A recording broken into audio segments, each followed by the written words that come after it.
I'm sure. Oh, yes. So we are live now. Yes.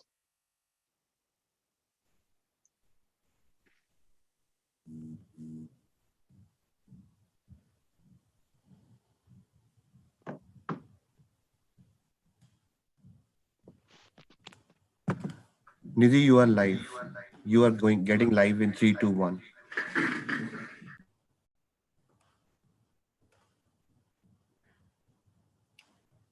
Without education, I am like a bird with a broken wing, not alive enough, but existing. Just mend my wings and let me try. I'm just another girl who wants to fly. Don't judge me on my past or from where I'm coming. Trust me, I'm on my way towards becoming.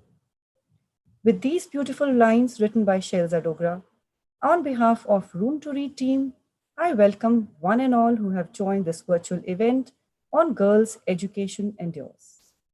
Wishing you all a very good morning. Well, for some of our international participants, it is evening, so a very good evening to you. Before we start the event, let me quickly share a few housekeeping rules for all.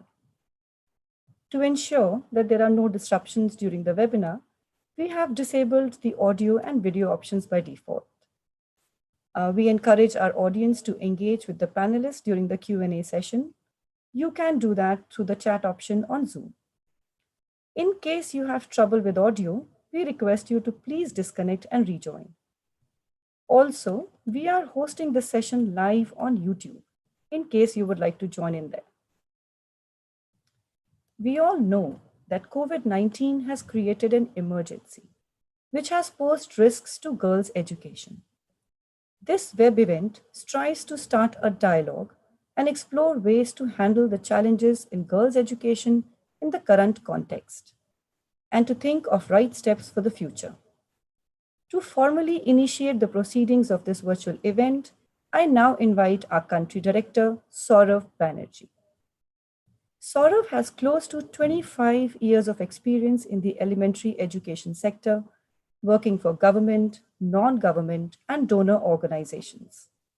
As head of the organization, he has been instrumental in shaping the growth of Room to Read in India and scaling up of its programs in collaboration with the governments.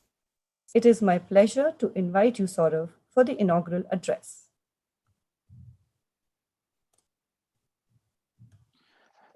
Good morning. On behalf of Room to Read, I welcome you all to the seminar on girls' education and youth. As many of you would be aware, for the past 16 years, Room to Read has been working on girls' education, providing girls with the life skills support that help them continue their education and negotiate their key decisions in life. During this period, we have also noticed a gradual improvement in many of girls' education indicators across the country. However, the COVID-19 pandemic this year seems to have reversed the accomplishments achieved over the years. It has created disruptions in the education history and has significantly widened the gender disparities. We recently collected data and information from the communities that we work in across 6 states. This survey of over 10,000 girls revealed that COVID-19 induced financial hardships present the greatest obstacle to returning to school. 54% of the girls reported their household has lost a job or income during the pandemic, a factor that we all know can lead to girls dropping out of school. More than 12% of the girls said they had stopped learning since the schools closed, introducing the risk that these girls will hesitate to return to school or will have difficulty catching up and passing important gatekeeping exams when they do return. 6% of the girls state that they are already concerned they will not return to school. The reasons include the need to work or provide care, lack of parental support, and limited financial resources. We all know that girls bear disproportionate burden of household chores with no adequate rest. They do not have fair access to digital gadgets, inadequate nutrition, lack of hygienic environment, and violence at home prevents them from focusing on their studies. It is therefore quite likely that most of the girls will not have access to the plethora of digital content that governments and non government organizations have been sharing with children over various digital mediums. We have also seen instances where men folk in a family have lost their job and have come back home, and it's the girl child who has to bear the extra burden of caring for them. There are also instances of girls being married off by their parents during the pandemic, taking advantage of the cap on the number of guests. All these examples strengthen the belief that girls in India are at a high risk of discontinuing their education as a result of the pandemic. As an organization, Room to Read has tried to meet its commitments to the girls that it supports. This, however, required us to pivot some of our regular interventions and devise strategies to reach out to these girls. It started with a robust exercise to reach out to all the beneficiaries and collect information on their physical and mental well being. The survey that I spoke of earlier was a result of that exercise. Our social mobilizers are conducting remote mentoring sessions with our girls beneficiaries on a regular basis, emphasizing key life skill lessons and identifying the risks of their dropping out. Subsequently, they work with parents, local authorities, and other aid agencies when an intervention is necessary. In addition, we have also developed a variety of self-learning materials, life skill-based self-learning materials, which should help the girls to improve their life skills even while they are at home. And these materials have been disseminated through various mediums, including podcasts, radio, video, television, and even physical worksheets and newsletters that have been provided to girls. So these have all been efforts that Room to Read has been making to reach out to the girls that we work with. But we all realize that Room to Read's scale of effort is very minuscule compared to the large number of girls who are at risk. So it's very important to kind of discuss and deliberate how do we address the larger concern of girls dropping out. Thankfully, we have seen some positive results. We have seen instances of girls being able to use their life skills to stand up and cope with the pandemic in various ways. This is a story of Roshni. Roshni is a girl in grade 9 in the Tilda block of Raipur district. During the pandemic, she found out that one of her friends, Yashini, was getting married, and she was only 15 years of age. Now, being a Room to Read Girls Education participant, Roshni knew that the perils of early child marriage, and she also had developed the confidence to speak her mind out. So she decided to act. She went and met the Sarpanch of the village and requested him to stop the marriage, but the Sarpanch did nothing. So then he called up the Room to Read social mobilizer, who has been her mentor. And under her guidance, then she called up the child line. Thankfully, Childline reacted very fast, and along with the Child Welfare Committee and police, they stopped the marriage. So obviously, she was very thrilled to kind of put her life skills into practice. But this is also an example how life skills, essential life skills, can actually help girls cope with the various dimensions of the pandemic at various levels. As most of you would know, Room to Read has also launched a nationwide campaign on girls' education, Har Kadam Beti Ke Sang. This campaign was launched in October 11 on the occasion of the International Day of the Girl Child. And then ever since then, we have reached out to a number of people, including girls, their parents, communities, government officials, donors, and a lot of them. And essentially through the campaign, we are seeking commitments from the girls, their parents, and the communities, and that they will continue their education, they will remain enrolled in school, and will return back to school when the schools reopen. So I think what we are feeling, the need of the hour now is to make this pandemic an active waiting period for the girls so that they continue education from home, stay enrolled, and return back to school. Today's discussion, I hope, will enable us to look at some of the broad contours around prioritizing girls' education in the current context and beyond. We have an expert keynote speaker in Dr. Erin Murphy-Graham, followed by a panel of highly experienced speakers, Ms. Brinda Saroop, Dr. Suman Sachdeva, Dr. Jyotsna Jha, Professor Mona Yadav, and Kamla Bisht, who has been a participant in our own girls' education program.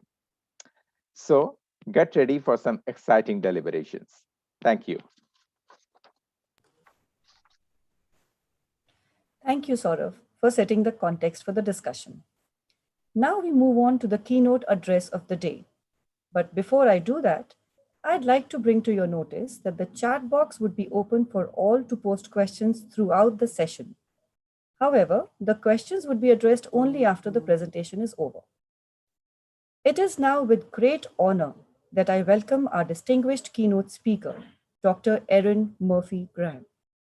She is the Associate Adjunct Professor, Graduate School of Education, University of California, Berkeley. She works in the field of comparative and international education.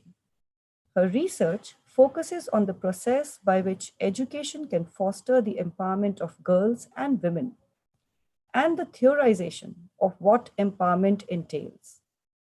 She is currently engaged in a longitudinal mixed method study investigating the impact of a sports-based life skills training program for youth in Guatemala and Honduras. Welcome, Dr. Erin Murphy-Graham. Thank you so very much.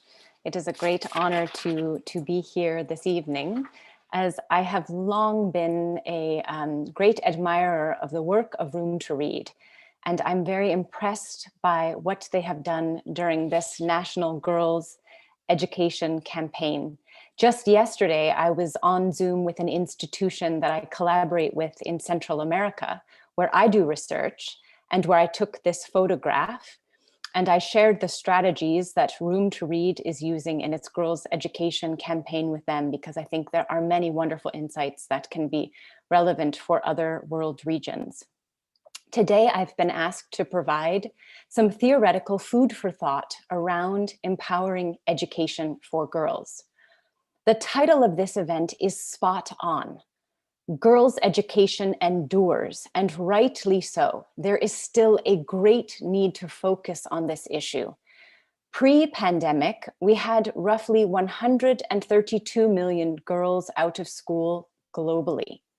And this is despite 2 decades of hard work with advancing girls' education at the top of the policy agenda.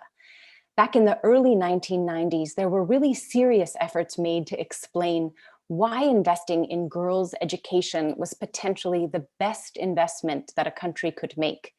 Because time and again, we see evidence that educating women and girls leads to improved child and maternal health, increased participation in civil society and democratic processes, lower rates of child marriage and early pregnancy, lower overall fertility, and increased earnings and standard of living. But during this time period, we also realized in these 3 decades of advocacy work and policy work that getting girls into school and all will be well was a faulty assumption. And that is in many ways evidenced if we look at countries that have very high rates of female education, but still lower wages for women and lower rates of representation in government leadership positions. So a perfect example is the United States, where we see that females have had educational parity for many, many years. But if we look at representations of our government, and we look at who is in power, we see that it is still very largely white men. We do have the experience of just electing our first ever female vice president, so we're making some progress. But we know from experience that if we really want to think about how to transform social institutions and promote gender equality, getting girls into school is not going to be enough. So the idea that education needs to address underlying inequalities that have caused girls underrepresentation in education, the education system, and in other domains of society has become increasingly recognized. And so we speak of empowering education. And in saying this word empowerment, we need to recognize the root of the word and focus on power. And what is the understanding of power that's at the heart of this concept? And so when I think of power, I don't think of power over, but rather power with. So the purpose of empowerment is not for women to become more powerful than men, but rather it allows us to think about the forces in our world that are truly powerful and to embrace a notion of power that's consistent with recent research about human flourishing. So what is it that makes us happy in life? What is it that really motivates humans to act, to advance civilization? It is a search for beauty, a quest for truth, the depth and nature of our relationships to others. It's not an individualistic notion of empowerment, but rather it's really one that sees empowerment as advancing civilization. And so we are engaging in a process of trying to change existing relations of inequity in society. The purpose of empowerment, in the words of the Nobel-winning economist Esther Duflo, is to allow girls and women to access the constituents of development. So we could think of that as healthcare, democratic participation, economic participation. And again, the purpose is to tackle the root causes of gender inequality and to reshape unequal power relations. We can also think of this as a gender transformative approach. And institutions have a very important role to play here. Institutions that work to provide and to strengthen the social structures that can often stymie girls' individual empowerment. I'm hearing, sorry, just one sec. I'm hearing that you're not seeing my presentation. Let me just come back to, sorry, one moment.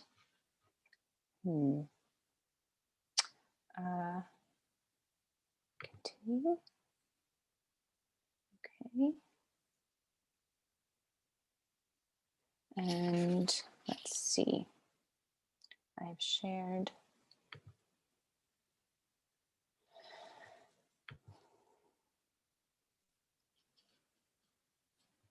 And how about now? Are you seeing the screen now? So let's see. Yes, we can see the screen now, Erin. Okay, perfect. I don't know what happened, but I will carry on. You know, it's very funny because my surname is Murphy. And in the United States, we have this phrase that's called Murphy's Law. And Murphy's Law is that everything that can go wrong will go wrong. And so I have a particular propensity for technological glitches. So even though I was sharing my screen, you all got to participate in Murphy's Law this evening, and I apologize. But as I was saying, so institutions have a very important role to play. Let me just go through some of these images. Institutions have a very important role to play in providing social structures that can often stymie girls' individual empowerment or help to promote collective empowerment. And so I became interested in the topic of empowerment back in 1999. This was the decade when empowerment was really a buzzword, and we were seeing it everywhere. I joke that actually at one point there was a type of Colgate toothpaste that was called Empower Mint, M-I-N-T. And so it was really everywhere. And I wanted to better understand, what is the concept of empowerment and what does it mean for women and girls to be empowered, and how can education promote this process? And so I began a study based in rural Honduras, conducting in-depth interviews with girls and women who were participating in an innovative secondary education program. And drawing on their perspectives, I've articulated a concept of empowerment that continues to inform the work I do. And it also resonates with other notions of empowerment that exist in the literature. I don't think we should get too caught up on the details of the wording. It's important to think about the core concepts. And so at the heart of this concept or framework of empowerment is recognition. Girls must come to recognize their inherent dignity and their equality with others. So often girls and women are taught by their society and their families that they are inferior, and the process of empowerment requires them to come to recognize their inherent dignity and equality. The second piece of the framework is capacity development. In particular, a capacity for critical thought and the ability to critically analyze their own lives and what's happening in their communities. Also, this component of capacity development may involve the development of specific domains of expertise. So that might be that girls and women learn skills that will help them in their economic participation and in other domains of life. And then finally, the final piece of empowerment is action. So women and girls who become empowered take steps for personal and social improvement in their immediate sphere, which is their own families. And also when they are removed from their families, such as in boarding schools, we can think about how girls can take actions in these settings. And the community is where this change has to happen. And I think the story that just was shared of Roshni is a very good one, where we see that girls are able to step in and to make change at the community level. So one of the areas that is most stubborn to change is the domestic sphere. So we need to think quite a bit about how empowerment can happen within our most intimate relationships, romantic or otherwise. And again, institutions play a very important role here because they can also do parent education and bring parents into this process. So something that's quite important when thinking about empowerment is the concept of agency.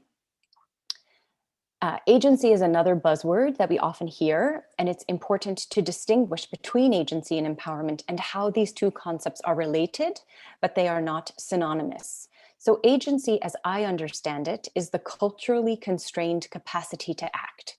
So in thinking about how girls and women are acting, we need to think about the environments that they are in and that constrain their choice sets. We need to think about the small steps that they're taking to improve their lives and the communities where they live. And so this is where we see the concept of agency. And I'll say more about this later because it's a very important concept when thinking about our work with adolescents. So we can say that empowerment is more than agency, but that agency is one important concept of empowerment. So empowerment involves action to improve individual lives and the broader society. And just a few additional points. I think it's important to emphasize what having a gender lens means here. So why do we continue to speak of girls' empowerment rather than youth empowerment? And this may be less necessary to discuss in world regions that still have notable gender gaps that favor boys. But in the region of the world where I conduct research in Central America, and actually in most of Latin America, in the United States and Canada, and in the Caribbean and in the UK, we actually see an educational gap that favors girls. There are more girls enrolled in schools. And so this begs the question sometimes of what is a gender lens and what does it mean? And as I've mentioned, when we look at world leaders and we look at other important social structures, we still see that women around the world still face considerable disadvantage, even when we have attained gender equality in schooling. Having a gender lens means that we recognize that these social arrangements do not allow boys and men to reach their full potential either. That there's stigma and what in Latin America we call machismo, or notions of what it means to be a real man, that hinder boys and men and can lead to violence and suffering. And so the goal of empowerment is to transform gender stereotypes and disadvantage so that all people can fulfill their potential and contribute their unique gifts and talents to society. In the short term, however, adolescent girls deserve very specific support and attention. And that is because the risks that they face during adolescence are particularly acute especially the risk of early marriage and early pregnancy, and also of school dropout. So ultimately, we need both short and long-term strategies, but within each of these strategies, it's a vision of a world without gender discrimination that is at the core.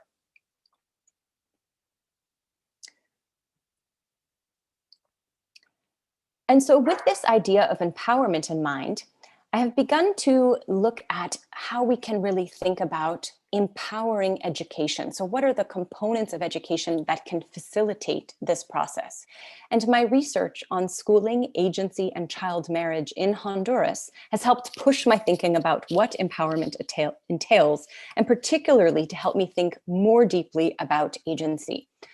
So child marriage is a global issue. We see it in almost every country in the world, and it is a problem because when girls marry early, they drop out of school. Childbirth among young girls is one of the leading causes of death globally because their bodies are not fully developed. When we began this project in Honduras, we knew very little about what was happening in Latin America. Why were so many young girls, particularly in rural areas, getting married as early as age 14? So we could look at demographic health surveys and other household surveys. These could tell us something about the frequencies with which this phenomenon was happening. But I really wanted to learn about the process. Were girls being forced into marriage by their parents? Were these arranged marriages? Or were they coerced by men? Was poverty perhaps driving their decision-making? No one had really looked at the process of child marriage. So we conducted in-depth girl interviews with girls, like the one in this photo whose face is disguised. This girl had entered into an early union when she was 14 years old, and we interviewed her and many other girls in rural Honduras and their family members. We learned that in Honduras, these are not legal or religious marriages. We call them unions because that's what they are. But culturally, these are equivalent to marriage. And the couple uses the terms husband and wife when cohabitation begins. We learned from our interviews that girls were not forced into marriage, but they often felt that they had no other option. In some cases, they were fleeing chaotic and violent households. In some, their parents encouraged them because it was one less mouth to feed. In the majority of cases, they had a sense that their lives would be better if they left their homes because they wanted to be with their boyfriends. So their parents and grandparents were often very controlling of them. The girls wanted freedom, but their parents did not want them to have freedom. Their parents were very controlling. And so often the girls decided to run away or to elope with their boyfriends. They worried if they didn't go off with the boy, that el tren se les iba a dejar, which in Spanish means the train would leave them at the station, that this might be their only choice for a husband. And if this boy was good and a good person, that this was their chance for a better life. We found that soon after they ran off with their boyfriends, they slipped into very traditional gender roles in their new households, which was the man's household, doing all of the domestic chores, and they didn't stay in school. Their husbands were jealous that they would have friends, particularly male friends, and there was the cultural norm that wives don't study. So months after they made this decision, they often regretted what they had done because they missed their friends and they missed studying. Some really couldn't explain what they were thinking and why they made the choices that they did. And they did make the choice, even if it wasn't a very real choice. They did take action that they believed would improve their lives. So how does an action like this square with notions of empowerment? Not all choices or culturally constrained actions are desirable. And in fact, some choices can have very negative consequences. So we came again to focus on the concept of agency and qualifying agency, adding additional descriptors because not all forms of action are desirable. And in particular for adolescents, when we take a developmental lens to understand how adolescents act, we can see that sometimes they take actions that are not in their own best interests. We wanted to unpack this further, and we came up with a typology of different agencies that adolescent girls exhibit. And this includes thin agency, when they had a limited range of choices. So their choice set was so thin, they felt they really had no choice. It was also opportunistic, where girls seized the opportunity to elope because they don't know if they'll have another option in the future, and they don't want to risk being alone all their lives. Their agency also accommodated traditional gender norms because they quickly assumed traditional gender roles in their homes, doing all of the cooking, cleaning, laundry, and dropping out of school. And finally, their agency was also oppositional, because in many cases they were opposing their parents' desires for them to stay at home and to stay in school. And so if we want education that can foster a more desirable expression of agency, if we want education that can thicken girls' agency, then we need to think about an education that can support that process. In a paper that I have written with co-author Cynthia Lloyd, what we did was we took some of the insights from this research in Honduras, my case study on women's empowerment and education, this research on child marriage, and we then conducted a rigorous analysis that looked at all of the research from programs that were working internationally to try to empower adolescent girls and women. And in conducting this systematic review, we developed a typology of empowering education for girls. This is a table that summarizes what the typology consists of. We identified that there are cross-cutting themes that organizations attempted to cultivate in girls through their programming. And one important finding is that most of these organizations working in girls' empowerment are working in the informal education setting. And a big challenge that we see is figuring out how we can learn from best practices of these organizations so that formal schooling can have these similar characteristics. The vast majority of programs that we reviewed were in the non-formal sector.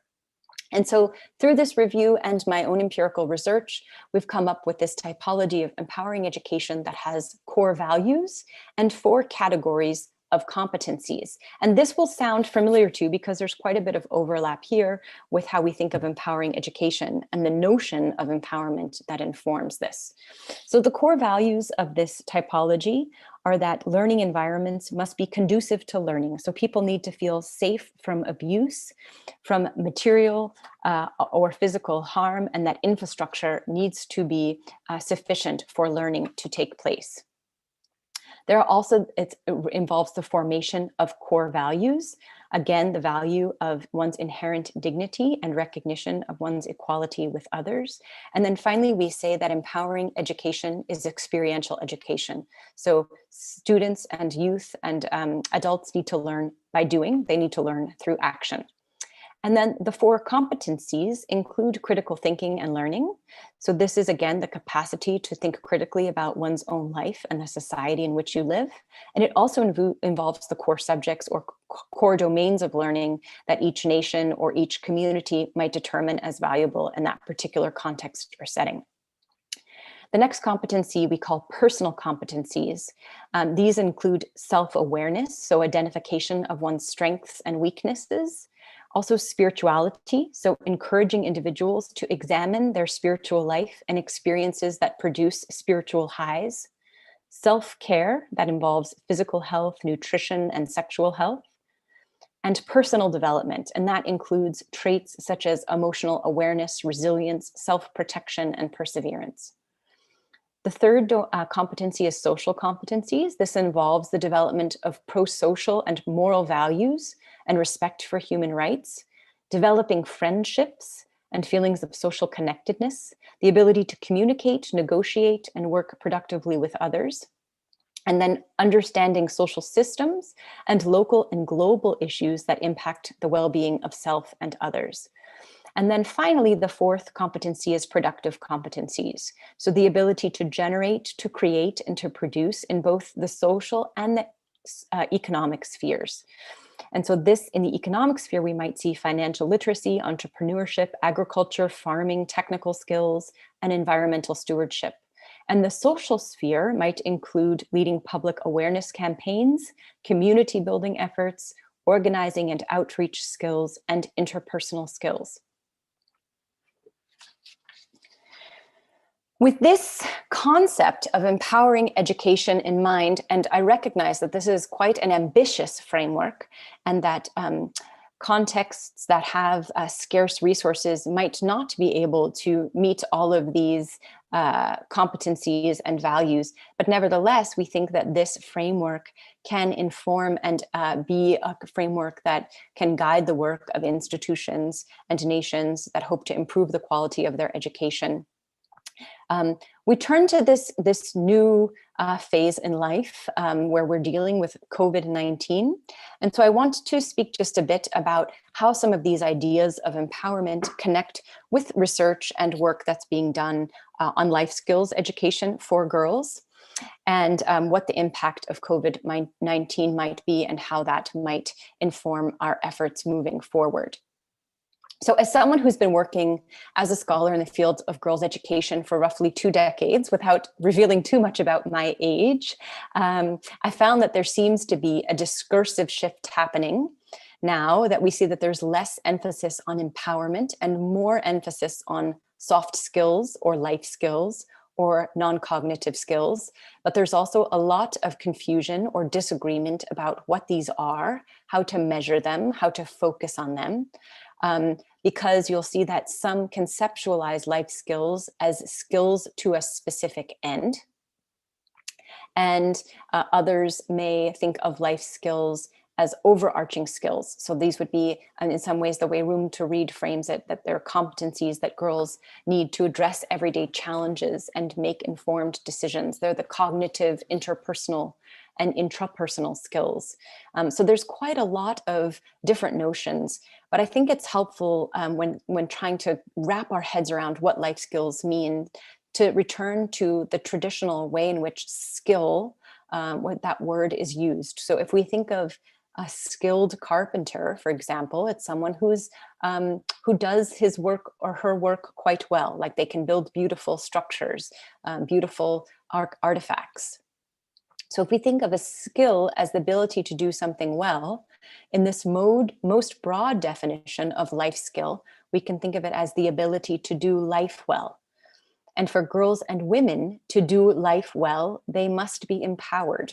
Otherwise, they will not be able to reach their potential. But how have others conceptualized life skills, and why there is so much confusion about how to support life skills? We wanted to try to answer that question. And so once again, we went to the literature and read many studies, many of which were from India. Actually, life skills education has such a rich history, and there's so much fascinating research that's come out of India on this topic. But what we have done is identify 3 discourse communities. We call these discourse communities. It's really a group of people who have shared goals and often write from a similar disciplinary perspective. So it's folks who work in these 3 key areas here of prevention, which would include life skills for healthy choices, such as drug and alcohol prevention, HIV, sex and pregnancy prevention, and delaying marriage. Here, life skills are emphasized as decision-making, communication, resisting peer pressure, self-knowledge, and care. And here on the rightmost column, we see examples of organizations that are working from this discourse perspective. We also see the instrumental or economist approach. This discourse community is very heavily influenced by the work of Jim Heckman, an economist out of the University of Chicago, who grabbed onto some theories in personality psychology, in particular the big 5 personality domains. And he thinks of conscientiousness, openness, extroversion, agreeableness, and emotional stability as core life skills. Also teamwork, communication, and problem solving. In the 3rd discourse community, which we call learning crisis and girls empowerment, and indeed we situate Room to Read within this discourse community, life skills are thought of as leadership, communication, critical thinking, social and emotional competencies, and 21st century skills. So we think creating these categories helps us understand how do we conceptualize life skills education, because more than ever during COVID, we realize that the purpose of education is to enable people to live life well. Luckily, despite these 3 different discourse communities, and now you see these discourse communities on the top row, we identified some very important core areas of overlap within these different discourse communities. So all three discourse communities speak of life skills as mastering certain tasks, knowledge, and information, also of developing social and emotional competencies, and then also critical ways of thinking. So these are the areas of overlap. And I know this is a lot of text, and I apologize for going so fast. And I'm very happy to share my written papers with anyone who might be interested in learning more. But you might be wondering, why this massive digression into life skills education as I wrap up my keynote address this morning? I think the reason why it's so important is because the overlap with empowering education for girls and the way in which I've articulated this framework for empowering education, it really maps on nicely with how many different scholars, practitioners, activists think about life skills education and the importance of promoting life skills for adolescents, both girls and boys.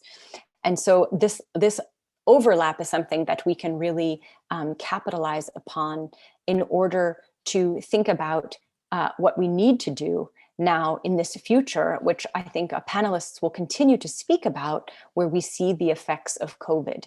So we want to focus on efforts that prevent dropout, that introduce the expansion of flexible models, particularly for secondary schooling, where we know that youth will have domestic responsibilities or they will have to work to earn income for their families. We need to think about financial aid for students, about getting married girls to return to school. And again, finally, the focus on quality. And I think this focus on quality captures a transformative approach to gender, education that enhances empowerment and life skills, which we see there's quite a bit of overlap in those ways in which those are conceptualized. And that is so that all students can live life well. And with those thoughts, I'll end my presentation, and thank you all so much for your attention. And once again, offer to share any of the written products with you, as I know this was a whirlwind presentation this morning. So thank you so much. Thank you, Dr. Graham, for your insightful presentation. Your views about the larger role of education in addressing underlying inequalities, strengthening of social structures, advancing civilizations, and more so on what really empowerment really entails is so apt. In fact, your statement, empowerment is not power over, but power with, really hits home. We've received a lot of questions from the audience, Dr. Graham. I'm not sure if we'd be able to address all. And the more I'm going over these questions, I can tell you one thing for sure. On top of the usual challenges that the girls face all over the world, everyone is extremely concerned, and rightly so, about the additional risks due to COVID. So let me put my first question for you. At an unprecedented time like now, what can the civil society organization do to strengthen the agency of girls when the external challenges have intensified so much? That is a wonderful question. Thank you so much. What I'll do now, I'm sharing the link to the presentation in the chat so that folks can feel free to view the presentation that I've just shared and ask questions. You know, I think this is a very challenging time. And I think that one of the challenges that we also see is this the unequal access to technology. So in the context where we have been doing work in Honduras, we see that very few girls have access to mobile phones. They don't have access to data. They don't have access to those types of services. So I think one of the things that civil society organizations can do to strengthen the agency of girls is to make sure that they can act more like Roshni. And it was very telling that they had mobile phones in their hand. I think the access to technology and advocating for access to technology is so important right now. And by technology, I also want to mention that I don't just mean access to data, access to the internet, access to digital technologies, but also access to textbooks for learning, really making sure that youth have access to tools for learning, whether that be digital devices, textbooks, virtual tutors, so many different things. I think this is one of the most important things that civil society can do, is to really demand, because the technology exists, but we still have so many that are excluded from access. And so I think drawing awareness to the fact of the unequal access to technology in rural areas is one of the most important things that civil society organizations can do to strengthen the agency of girls right now. Thank you so much for that response. There's one more question that has come up from the audience. Do you think there would be a significant change in the strategy towards girl empowerment post-pandemic in the developing countries? I think that there might not necessarily be a different strategy, but I hope that our strategy will have renewed vigor, and that we'll have new resources committed to this. Because I do think that attention and efforts were starting to wane in the girls' education space. I'm not sure what the other panelists think, and I'm really delighted to hear their voices next. Because I do think there was a bit of fatigue, and that's why I began my remarks with kind of once again echoing the fact that we still need to be talking about girls' education, that girls' education endures. And I hope that post-pandemic, we have fresh attention to some of these issues, such as child marriage, such as school dropout, such as the idea that girls who are married or girls who have children cannot go back to school.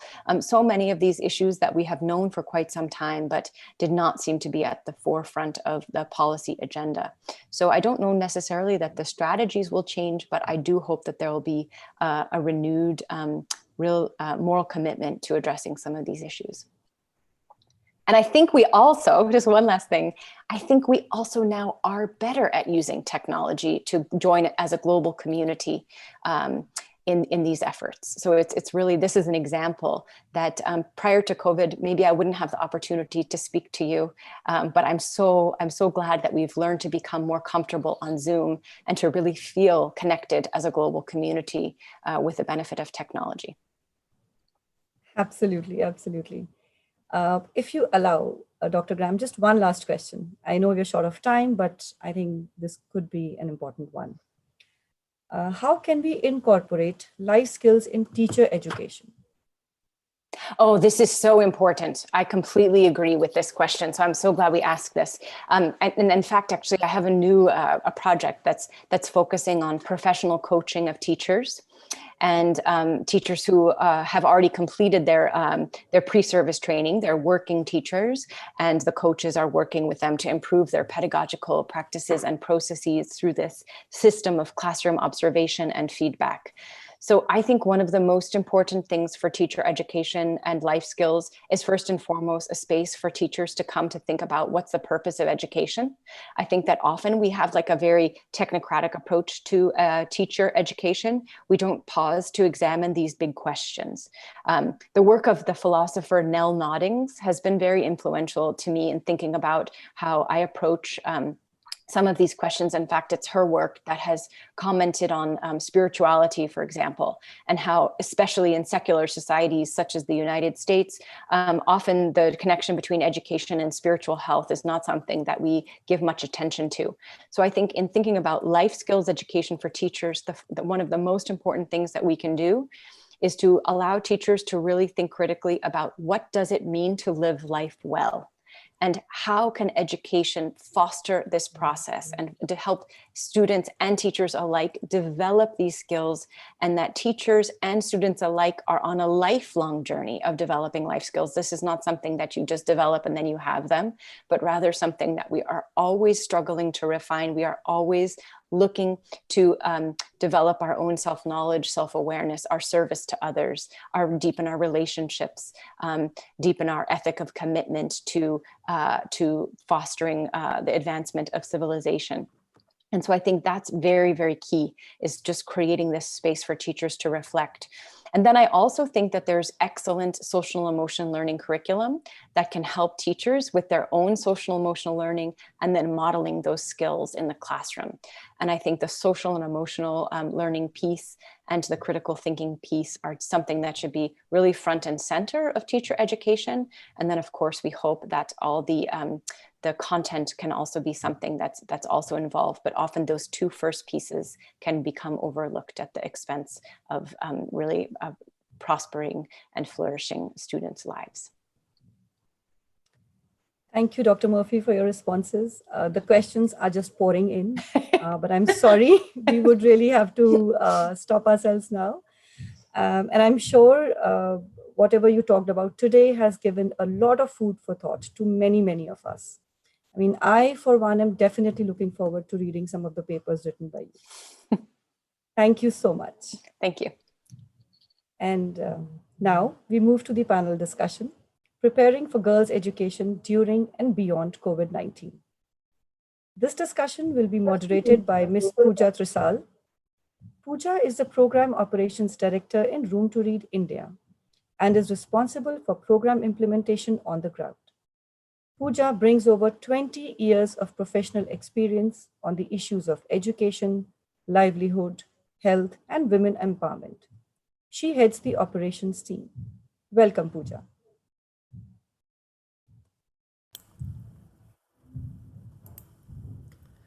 Hi, Nidhi. Thank you so much. It is an honor and privilege to have the distinguished panelists who have a deep understanding of issues that impact girls' education. A very big thank you to all our panel members for giving their valuable time and joining us today. We look forward to some very thought-provoking discussions. Friends, as we are all aware, girls, especially adolescent girls, are facing unique challenges as far as education in the pandemic is concerned. There's a fear that the progress or gains that we have achieved in last 70 years may see a reverse trend, which is indeed a very, very big risk. As per the recent UNESCO report, because of school closures during the pandemic, 32 crore learners in India are being impacted, of which 15.8 crore are girls. Again, we know that due to disproportionate burden of household responsibilities, yes, I'm referring to the so-called invisible work, girl students find it hard to complete school assignments or undertake self-study. Further, inadequate access to menstrual hygiene, nutrition, and rest may become a challenge, thus making it difficult for girls to continue their attention on studies. Now let's talk about the remote or online learning facilities being provided during the COVID times. We're all witness to the digital divide, which is starkly visible across genders. Friends, as is evident, there's a gender discrimination element about COVID-19 pandemic, just like earlier pandemics of Ebola or SARS. In this context, I think it is critical to explore the gender responsive strategies in multi-stakeholder initiatives on girls' education, as well as examine the policy prescriptions in the context of challenges in girls' education. With this focus, it would be good to hear from our distinguished panelists comprising of policymakers, thought leaders, and practitioners. Altogether, we have 4 experts with us today who would give us insights into the pulse of the nation. The panel also has Room to Read Girls' Education Program alumni who will throw light on the challenges in girls' education from her experience. Through this discussion, I'm sure our panelists will be able to share directions to handle the challenges in girls' education in the current context and suggest desired steps for the future. I will introduce panelists as they speak. However, before I get going, I would like to remind all the participants who have joined us today across digital platforms of Zoom or YouTube that the chat box is open and you can put in your questions there. Also, if you desire, you may write who the question is directed to with details of your own. Without any further ado, we will now start with the panel presentations.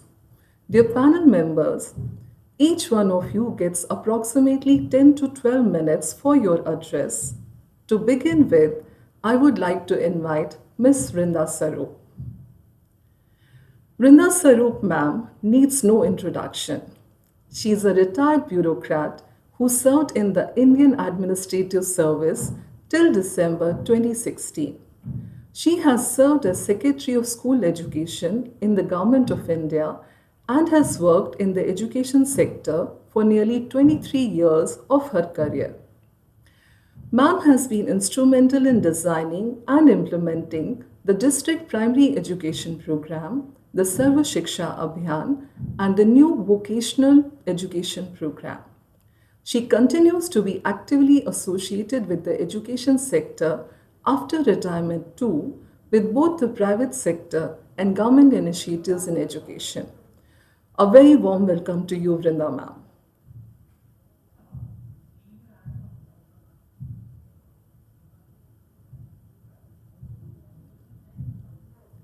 Ma'am,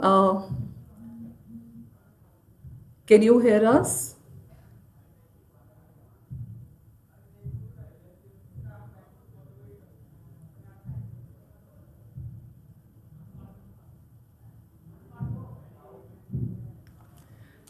Hi, Vrinda ma'am. Are you able to hear us?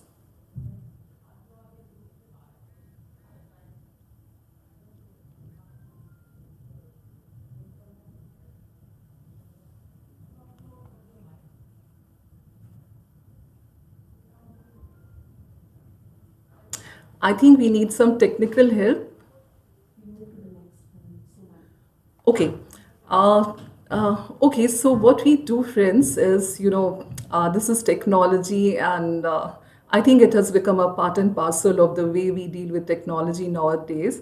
Till we get Vrinda ma'am back with us, let me sort of, move to our next panelist, which is Dr. Suman Sachdeva. Now, Dr. Suman Sachdeva is the education specialist in UNICEF India, uh, leading the portfolio of social inclusion and diversity in education, including gender, SC/ST, and minorities. With a PhD in education and a double master's degree in education and philosophy, she has an extensive experience of over 2 decades as a substantive practitioner, researcher, and policy analyst in education, with special focus on gender, child development, and early literacy. She is also an Echidna Fellow 2015 at Brookings, DC. A very warm welcome to you, Suman. Good morning, and I really wanted to Suman, I think you're listen to on Vrinda mute. ma'am We first. can see you, but we can't hear you. Can you hear me? Yes, we can. No, we Pooja, can't can. hear you. Yeah, we can hear you. You can hear me? Suman, I can so hear you. Okay, great. Yeah, we can hear you. All right. I was really hoping to hear Vrinda before Sorry, me so that I think could get there's some Suman. I'm sorry, we can't hear you. Suman, please carry on. Thank you. Oh, everybody is saying they can hear me. Yeah, Pooja, something wrong at your end. We can hear her. So, Suman, you can continue. Meanwhile, we'll sort the issue with Pooja. Thank you. Okay, then should I begin? Yes, Suman, please go ahead. Right. Okay. So I think I should begin by saying that I've often been speaking about girls' education.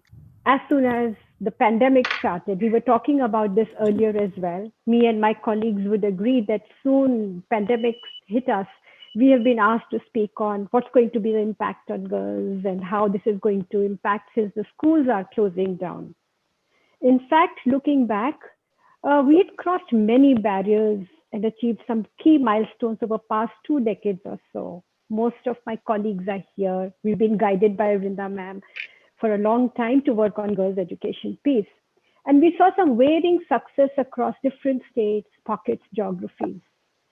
And not that we could achieve huge pieces, but yes, in terms of access, we had progressed quite a bit. But then COVID has struck us, and it seems to be making us lose all of this and more. We all, in fact, started to get restless and feared regression for girls' education, with decades of our work lost in a matter of few months. This was and is a matter of concern, not only for India, for our country, for one country, or for the other country, but the entire world is suffering, and the entire world is experiencing this. But for the least developed, developing countries, the areas around Sub-Saharan Africa, South Asia, and more, this is becoming a more and more grave matter of concern. While schools have closed for indefinite period, we've also seen that digital learning is emerging. I'm looking at the chat box here, where people are also expressing what is going to happen. We are talking about continuation of learning through digital mode, but this is actually not a reality for many of the children, especially in a country like ours.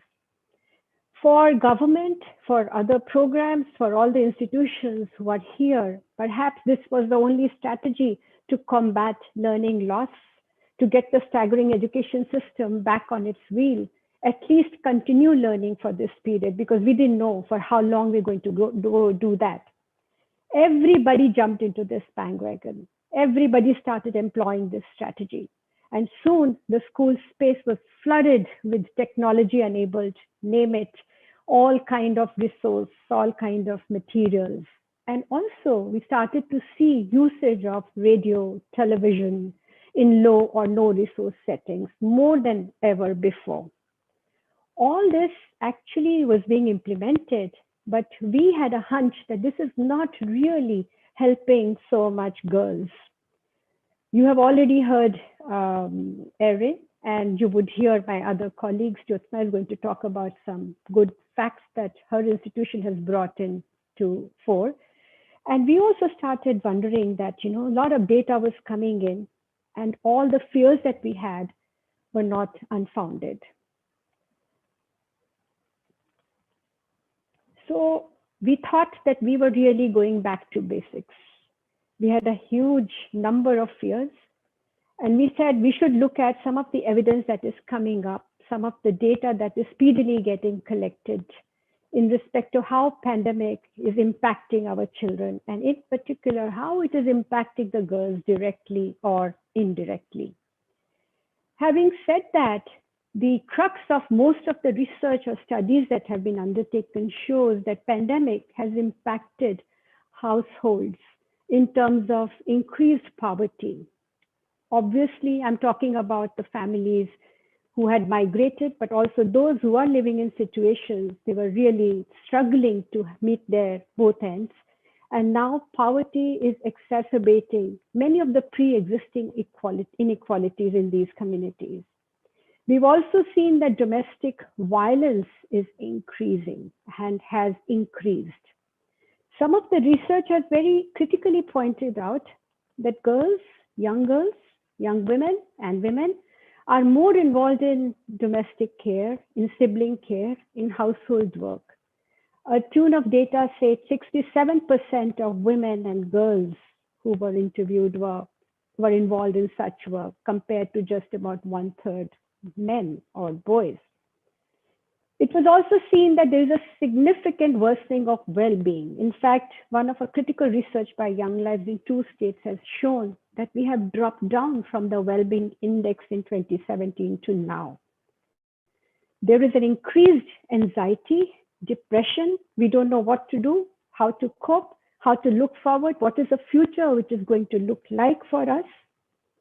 And on top of it, the suspension of classes has great impact for students' learning, especially for girls, most marginalized locations, in most remote settings. Those girls have lost their safe spaces, have lost their the whole way to school and start to learn. In all this, Needless to say, girls are really impacted the most because, as expected, they are the most vulnerable segments in our society. One thing which also I've been looking at the chat box and people have been noticing about this whole digital divide. I'm just going to give you a very freshly baked research that hit our computers early this morning. This is a UNICEF and it's an international telecommunications union, something like that, research which was conducted in 85 countries, which has shown shocking data. It shows that almost about 1.3 billion school-age children from ages 3 to 17 are unable to access learning in pandemic times. And the most badly hit are the areas of South Asia and Sub-Saharan Africa, something which we expected, but the data is corroborating this fact. So this is an enormity of the digital divide that we see. We, as UNICEF, also have been conducting lot of surveys and doing a bit of rapid assessments. And some of the data that has emerged, like the one you see here, is from Maharashtra, done in collaboration with MSCRT. In June, we saw that, well, yes, learning was tried to be transacted through digital means, but only 50% of learners could access. And out of that, mostly, not something that we don't know, it's boys who would be able to access it. So there is something going on even in the families and communities in terms of providing access to learning to girls. Yet another survey was taken in 6 states by UNICEF in collaboration with Dalberg, August to September. So come September, we see that, well, yes, students were accessing remote learning, but mostly those students who are in urban areas, older age group, but not girls in either of these age groups. So this is also very, very worrying data that has come in. Some of the states, the 6 states which we are talking about, in fact, Kerala and Gujarat were on top. So that averages out the data here.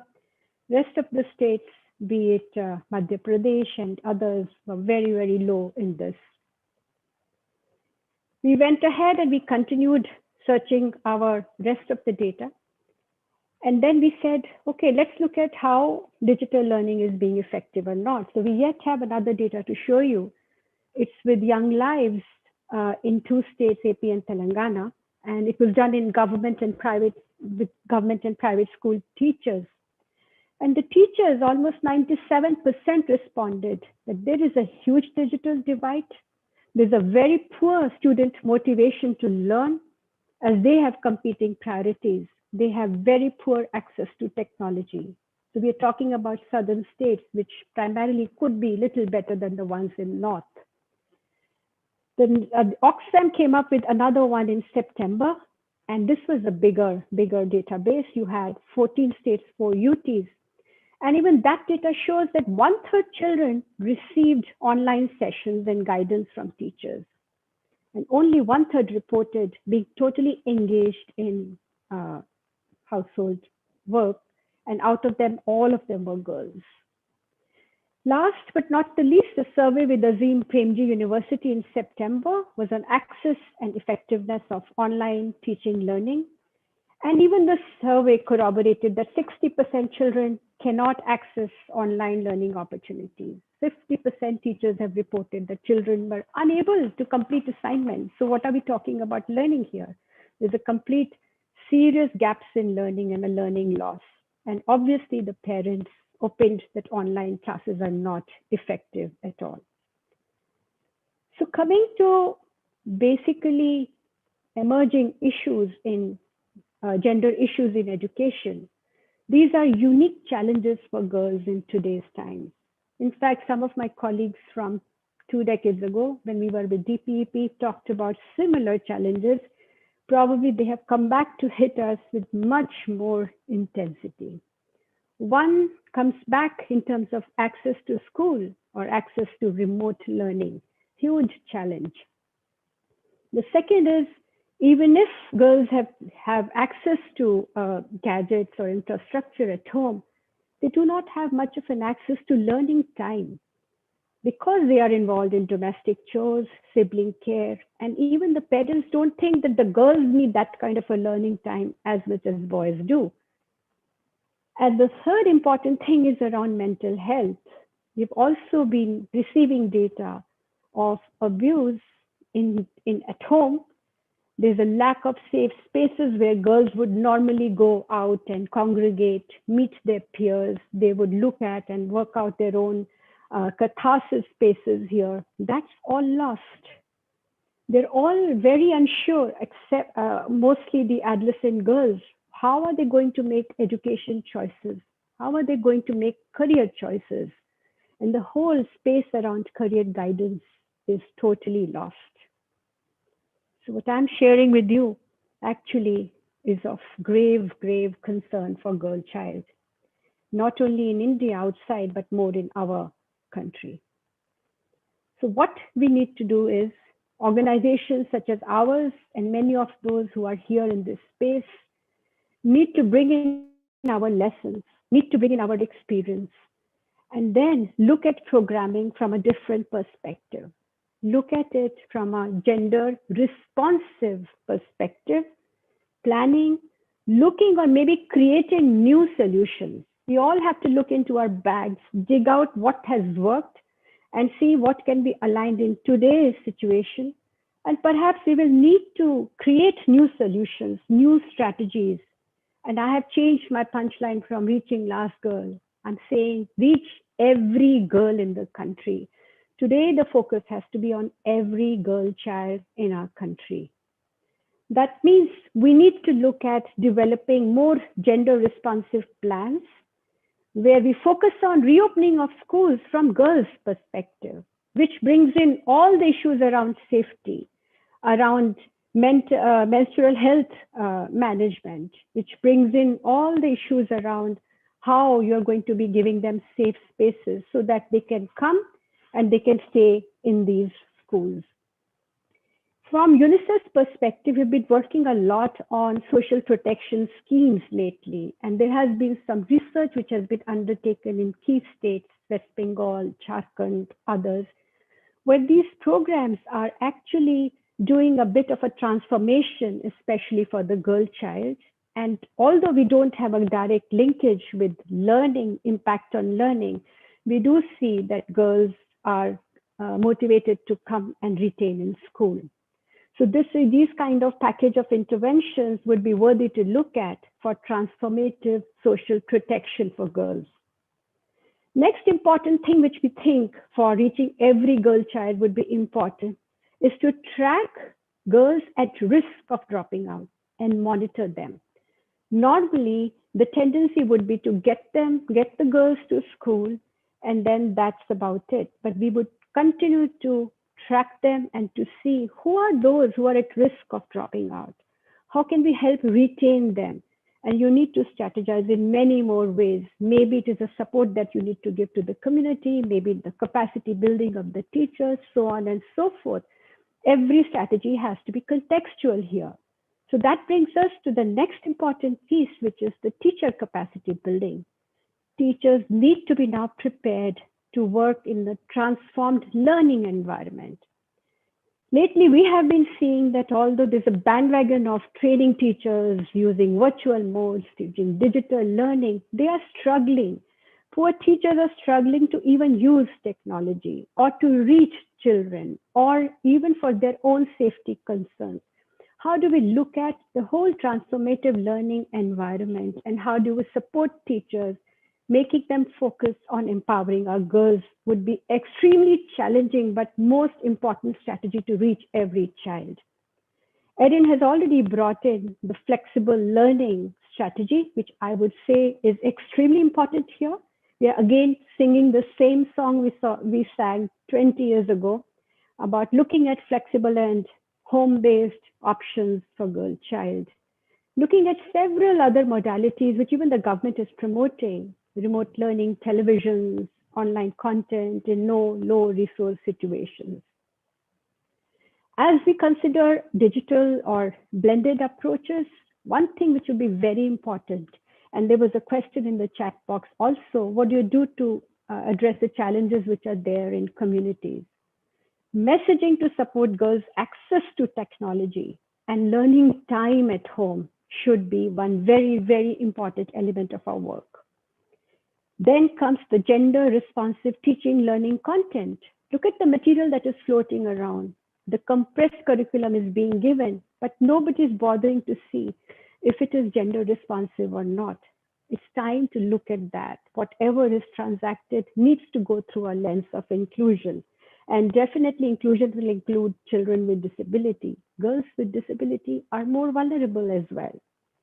The third important thing, maybe it is time to look at collectives virtually for those girls who can access even television or other digital means.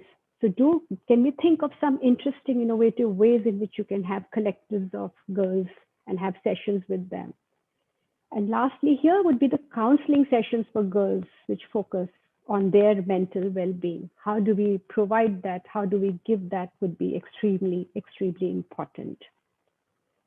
The second point, which is about strategizing for girls' empowerment, here is where I'm going to bring you real life examples, real assets that we have created, because I really want to move from what to learn to how to learn. We've all talked about life skills, it's important.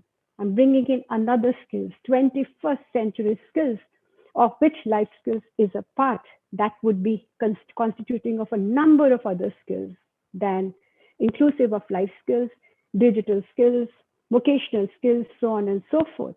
So it's really important to know how do we transact it. And here I would bring to fore a very interesting piece that we developed with Room to Read, where we brought in a whole material and pedagogy and assessment piece around life skills into working, enjoyable pack modules, which could be transacted and which teachers could run through and learn at their own pace to understand how they would be interacting or transacting it in classrooms. There is some other resource material, and I call it asset in my terms, which can directly be utilized by the students themselves. This is one of a very, very interesting piece that I have come across in past many years of my life, where we all sat, looked at the process. Delhi University supported us, Room to Read and us created this. Second important piece would be, now is the time to look at self-esteem and body image. This is also a part of the whole self-awareness piece of life skills.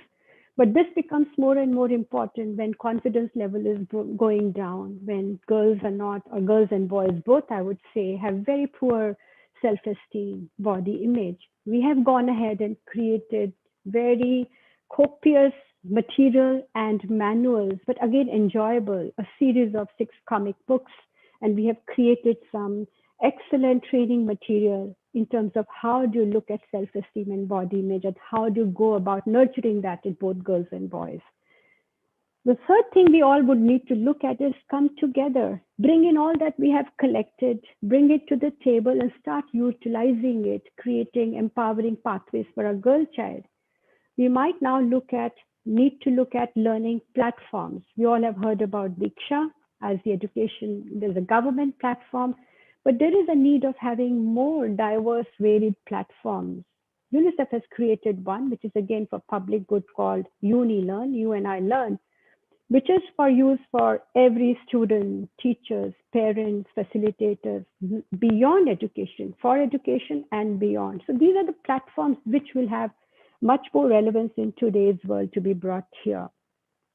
Last but not the least is about career guidance. How do we continue to support our girls, saying and aspire them and motivate them that they need to complete their education, school education, and go on to the pathway of having a much more productive citizenship and a workforce presence. How do we do is important. For me, it's, I'm sorry, we all have to be together, and I'm adding only together. If we are together, only then we can empower our girls. Har kadam beti ke sang. Thank you.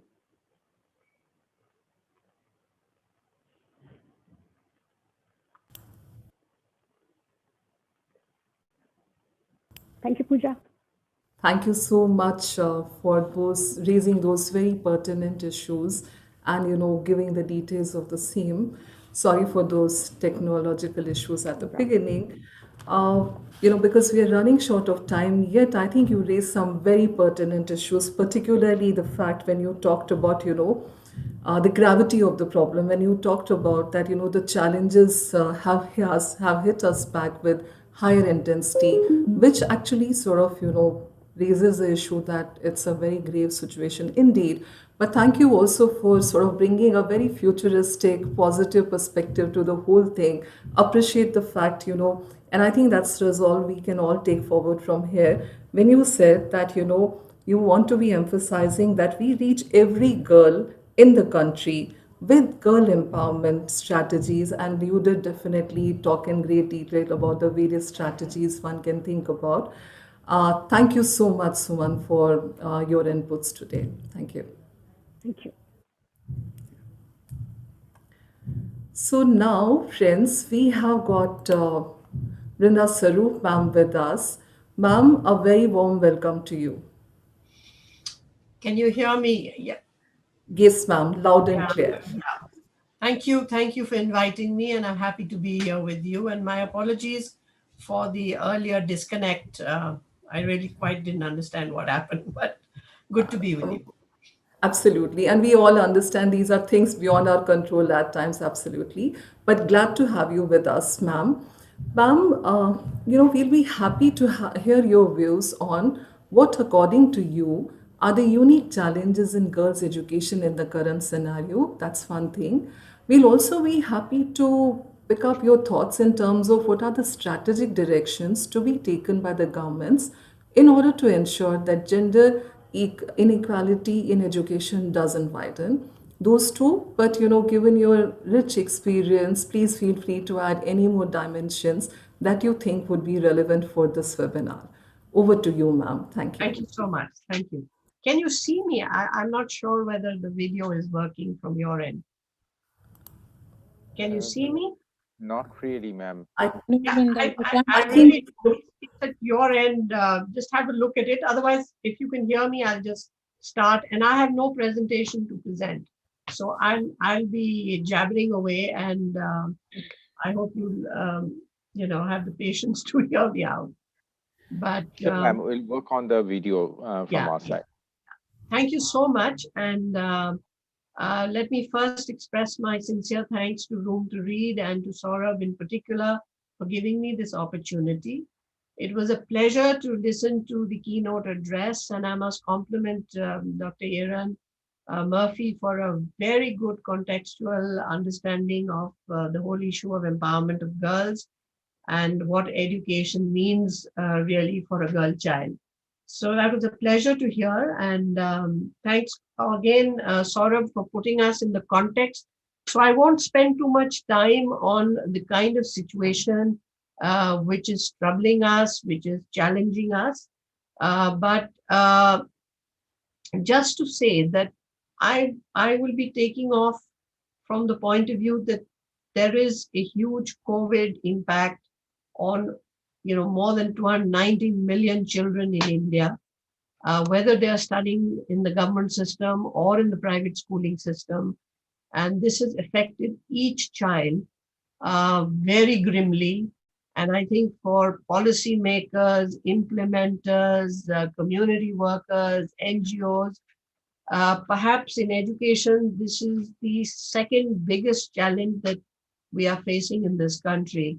As Suman was rightfully saying that 20, 25 years ago, we were all struggling to get children into school. But now we have a situation where we have to revisit that level, that ground, because the COVID impact has shut down schools across the country. We have huge number of children being pushed out, sitting in their homes, some with connectivity, largely without connectivity. So we have some data which is showing that, not more than 20 to 30% kids across the country, across all strata of life, have been able to connect with schools and with the learning processes guided by their schools. Most children are bereft, and this has had a huge impact on their learning levels. So there is regression, even in learning. There is condensation of courses and materials, which has also impacted the learning outcomes and the progress towards, achievements, class level achievements. So in short, we have a crisis of kids being pushed out, of becoming larger dropouts, where we were very happy to boast that we have less than 2% out of school children in the 6 to 10 age group, or even 5% in the adolescent age group. We are now facing some horrendous figures. These are projections, nobody's done a survey, but that's the kind of grim scenario that we are looking at. And not to mention the fact that what is the topic of the day, that these two hard truths, that is of increasing dropouts, less access to digital connectivity to pursue their schooling, and to the fact that they are also challenged health-wise, communication-wise, with their own peer group, with their own extracurricular activities, which help make schooling and togetherness in schools more beneficial. This has impacted girls, I can't say how many, 100-fold or whatever, because they are at the very vulnerable end of the schooling process. And this kind of impact of COVID has hit them the hardest. So we are looking at a grim scenario of girls, more girls leaving school, more perhaps who will not be able to come back to school once this COVID scenario is over, and what the schools need to do for all this, their responsiveness. So I take off from there, and I've essentially been a policymaker and an implementer. So some of the forward-looking strategies, which the compare was kind enough to indicate should be my area of intervention in today's discussion. I would say that first and foremost, I think as people who are sitting making policy, or people who are in the position of implementing programs, or even the non-governmental sector, I think and some are, I know some people are already working on this, is really to start seriously assessing what are we up against. So I think surveys, like you've done in Room to Read, but I'm talking of scale. I think governments should do it. I think districts should do it. I think NGOs can contribute to this understanding, is to start looking at surveys, looking at data, looking at gathering information as to what we are up against as far as girls' education goes. There are horrendous stories about the access that girls do not have. Even if there are devices available in the family, the girls are not being able to access those devices for continuing their link with the schooling system. So let's look at data, and I think that data will help us formulate some more specific strategies, which will, I think, have to be adopted in the long run. So that's I think the first recommendation that I would make, and I say this to government, I say this to my colleagues, I say this to everybody. The second, I think, is we have to go back, and I go back again to what Suman said, that we need to go back to where we were on the drawing board 25 years ago, and we had developed, I think, reasonably sound strategies to reach the community. So we have to reinvent that, go back to the community, revive all those community outreach strategies, which I think India did fairly successfully. But I think the call of the hour is that we have to go back to that and introduce this new element of thinking to give parents confidence to be able to again send the girl child to school, prioritize her digital connectivity, and also to be able to make space for her in all the domestic chores that she has got sucked back into, to be able to make that time for her to be able to keep up with her education. So I think community outreach with a different nuance, with a different appeal, has to go back.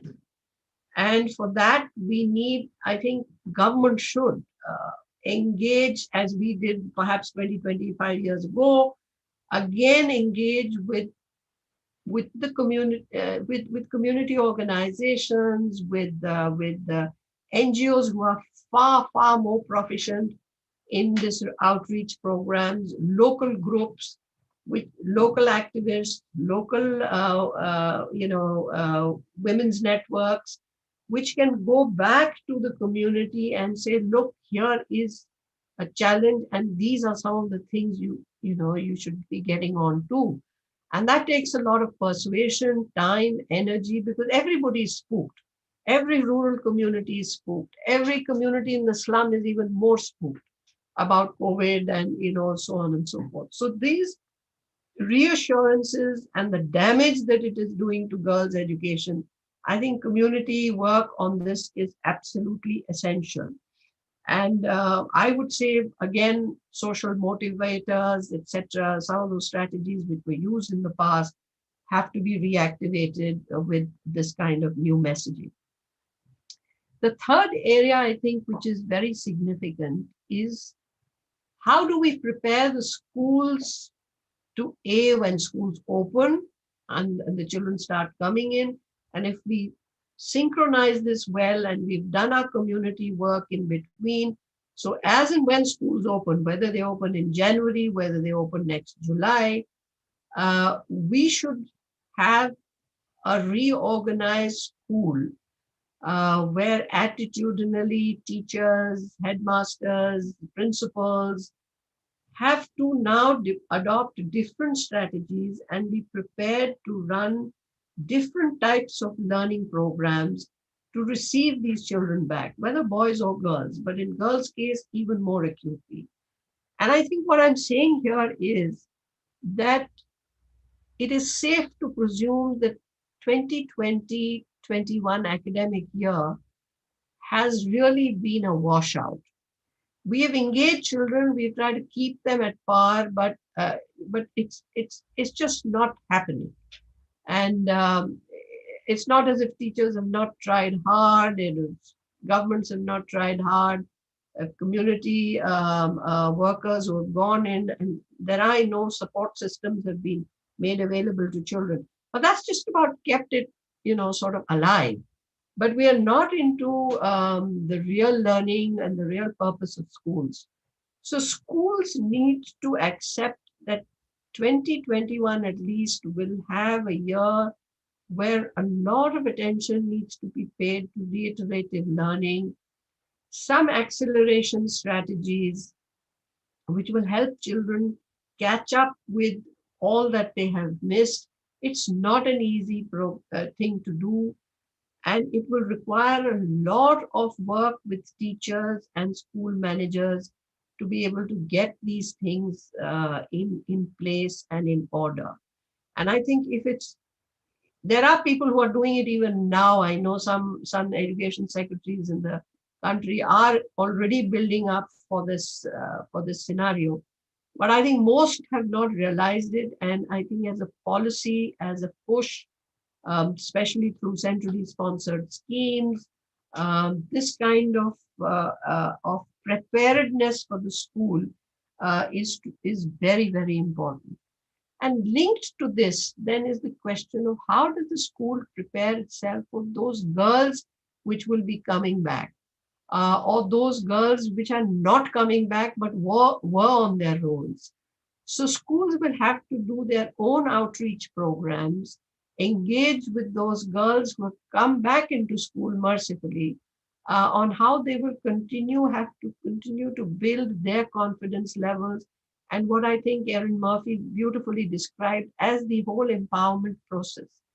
So not only with her self-confidence, with her learning levels, but also with her capacities to be able to deal with a new challenge at home and the pressure of a lot of reiterative learning in school. So she has to have that extra attention that gives her a sense of empowerment, that gives her a sense of being able to bounce back. Because for girls, it has been extremely debilitating. She has got over the first hump and had started coming to school. And now she has been swatted back into a situation which is even more grimmer. And to come out of this, she needs double that encouragement from the school to be able to cope with portions she has missed out, she's not been able to access, and to keep up with her peer levels and move forward. So I think school preparation is a huge issue, um, and I think it means an implication for the materials, learning materials which are used in the class, accelerated learning, new types of reiterative learning, the materials which we will use for it. And I mean, in Saurabh's presentation, I saw that some work is being done on this. I think these are materials which must be developed, taken to scale. State governments must use them in their schools, government, municipal schools, where bulk of the children are coming anyway, at least the bulk of the girls are coming anyway. These are the people who should be using these revised materials, which help the child course along the learning curve. Uh, there is a lot of sensitization, I think, in the schools, which the school management committees need. Now, these are statutory bodies, they manage the school. These are the bodies which manage incentives. These are the bodies which help the connect with the community. So I think, again, those strategies where SMC's capacities or village education capacities or the panchayat capacities were built vis-a-vis education, I think the school has to reconnect with all these bodies and be able to use their influence in the community to be able to make these corrections, and especially get all girls back into school who were attending, and also to ensure that they attend regularly, and that erratic attendance of girls is something which fades away, because she has a lot to catch up with, and she needs all the support from anybody that she can get to be able to come at par with her peer group. So I think these are the practicalities that the school should look at in terms of preparation and receiving back children, especially girls. The fourth area that I think I flag is, and this is becoming a haunting reality in India, we talk of blended learning continuing as a way of life, as a way of schooling in the future. And I think that's the correct approach to take. Because, but it throws up an issue that just like we try to ensure that every girl, every boy in studying in school should have a slate and a chalk or a textbook or a copybook and a pencil and so on, I think we have to now consider a digital device as an essential learning tool. And children have become familiar with it. Children are able to use it much more smartly. It has become an essential teaching and learning tool. And it's an item of stationery in my mind now, which every child in some way should possess. We have worked in the government system. We've had schemes where such digital devices, tablets and laptops used to be given to kids who were in class 10, 11 or 9th and 10th, in the hope that they were old enough to use this and make the best use of it. But I think that is a thinking whose time is over. I think every child now needs to be digitally connected. So this is a major expense for any government, but this is something which will have to be considered by the schooling system as an essential teaching learning material. And expenses and money will have to be provided for this right across the education spectrum. With that comes the issue of connectivity. Now, for all that India is known for it being a great IT wonder, it's a tragedy, and that we have not been able to establish assured connectivity links, despite huge amount of expenditure on optical fiber laying, etc., across the country. But we've not even been able to collect the block headquarters with an assured broadband width. But I know that this process is on, and the telecom department of the government of India is driving this whole connectivity issue. It's still not very happy, but but this is something again which governments will have to think about. This assured connectivity. A device in hand would be useless for me in a rural setting unless I have assured connectivity.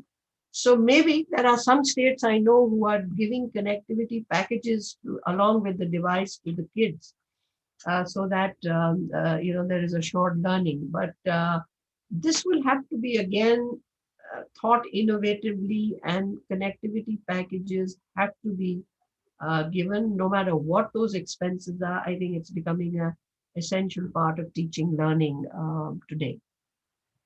So that's a big expense, but it's also an essential in my view. And I think future planning, policy and planning and expenditure planning has to include this for time to come.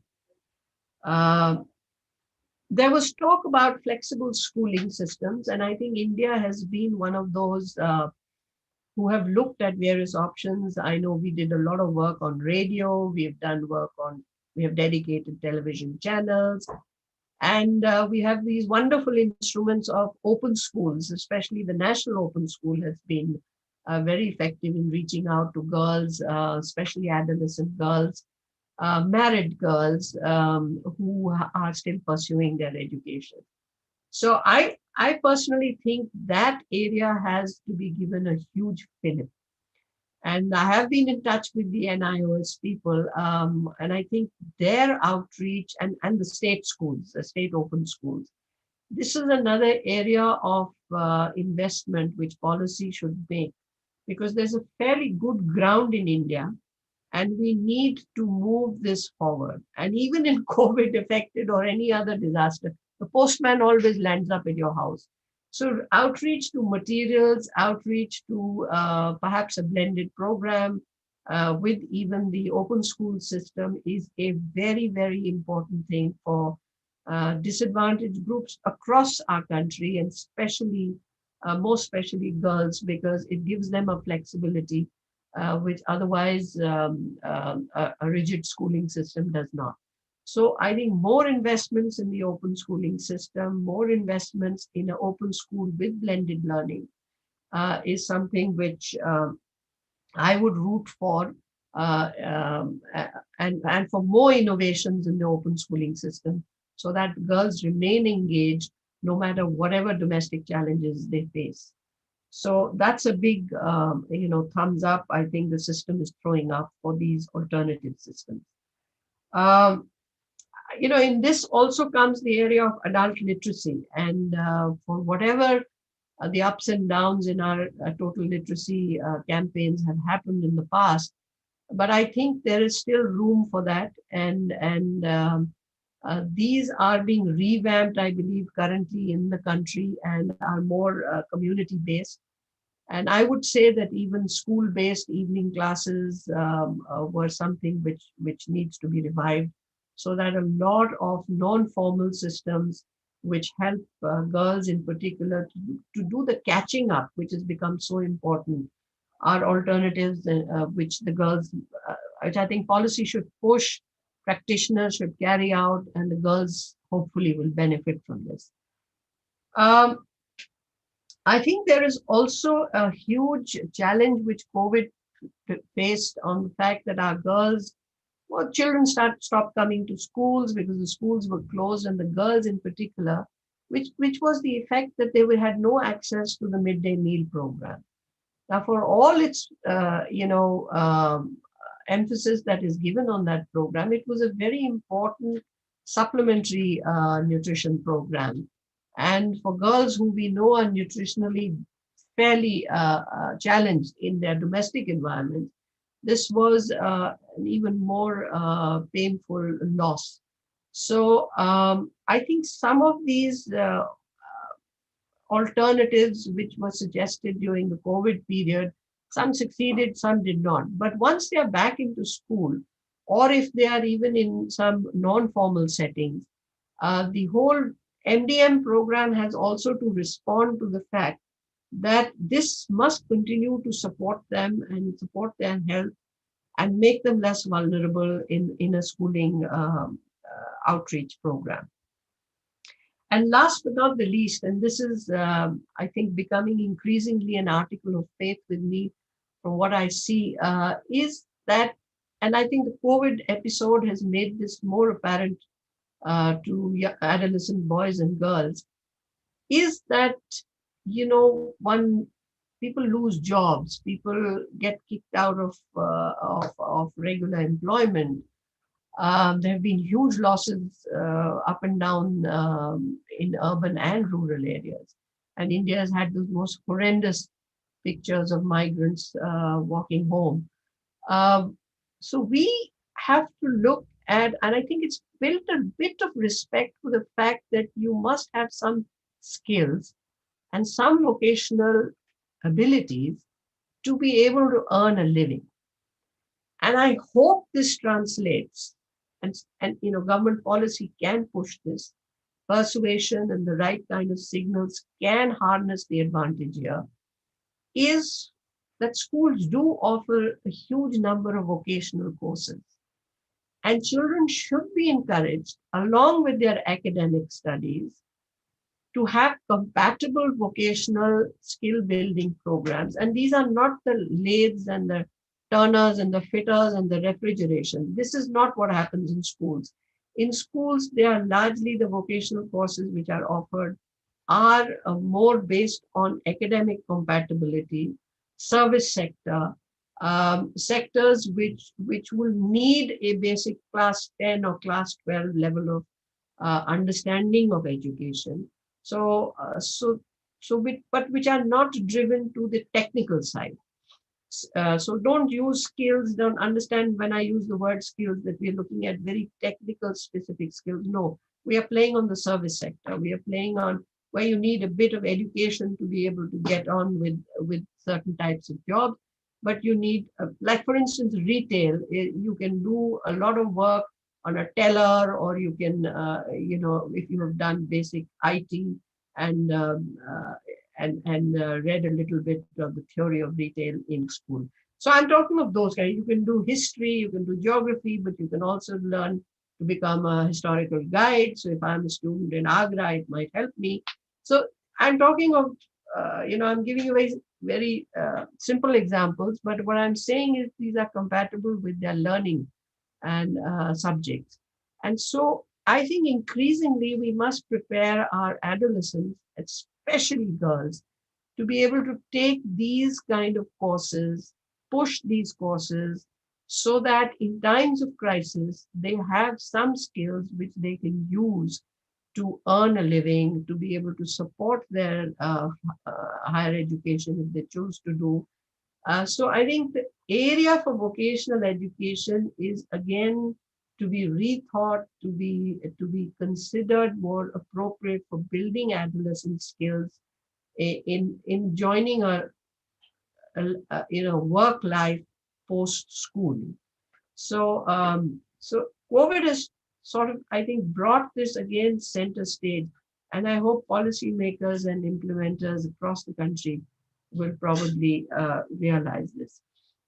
And to conclude, I would just say that we still need to keep on checking the data. We need to continue to be able to go back to our students, especially girls, and see where we need more emphasis, where we need to give more pointed attention, and we can do none, or where their learning levels are moving. We cannot do this unless we have a very systematic way of constantly assessing where we are going, whether we do it with surveys, we do it with dipstick studies, or so. We need to continue to do that so that we remain on the right course and on the right track.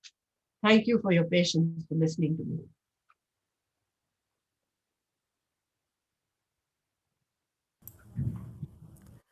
Thank you, ma'am, for those very insightful words. I think all the recommendations that you have made are extremely, extremely important. And we will, of course, we intend to come up with a action plan recommendations and, sort of continue our discussions with relevant authorities. I think all the points you made would surely be factoring in therein. I would just like to sort of quickly to emphasize, I really like the fact when, you talked about that we need to reach back to communities. And I think that's a very important message when you're trying to say that we need to reach to communities, to parents, and we, need to create a kind of a community movement. The moment wherein the NGOs, the panchayat members, women networks, and many more, everybody coming together. So it's really a kind of a moment to make sure that girls are able to continue their education and we create that kind of a facilitative environment.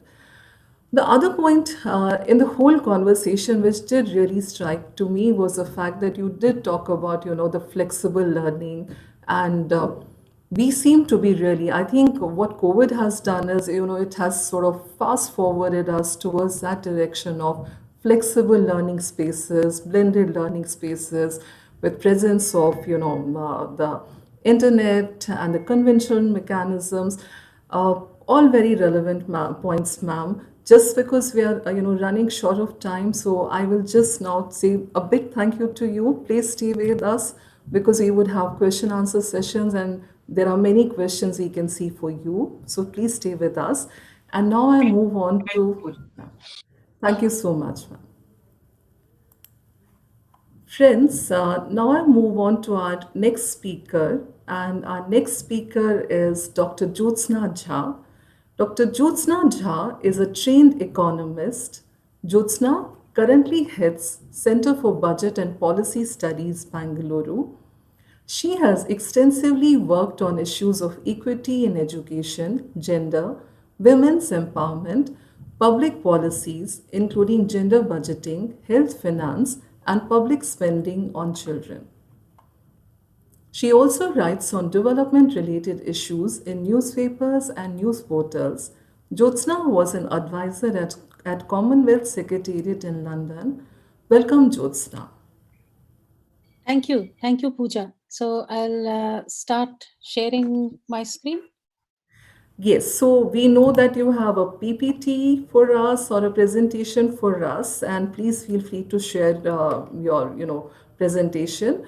Jyotsna, quickly, when you're making your presentation, we would be happy, if you can talk about what in your opinion are the various aspects that will become more critical to the educational planning and for policymakers to keep girls' education on track. So that's one thing we would be happy if you're able to cover in your presentation.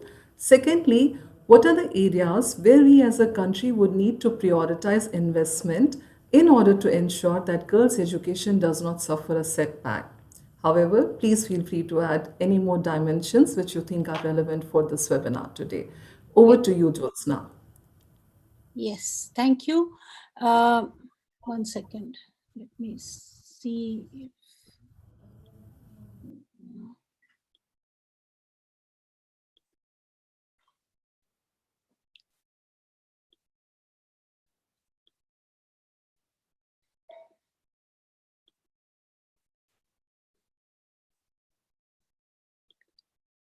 One second. I don't know why it's not opening.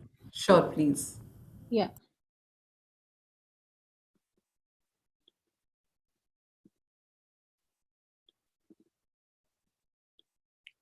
Yeah. Can you? No, you can't. No, I don't see it changing. So I don't think it is. Yeah.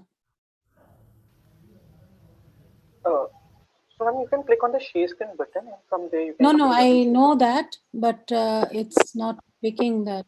Yeah. No, I have the file, but it's just not going there.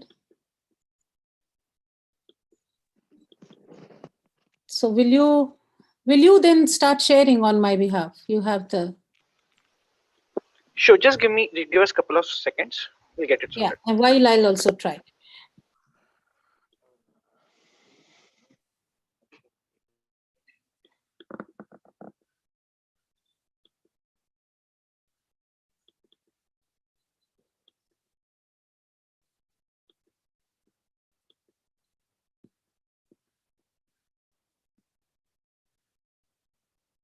Yes, I think now it should happen. Yes, we are able to see. We can see Jyotsna. this. Nice. Yes, it's visible. Thank you. Yeah. Just put it on a full screen, Jyotsna. Yeah, I'll do that.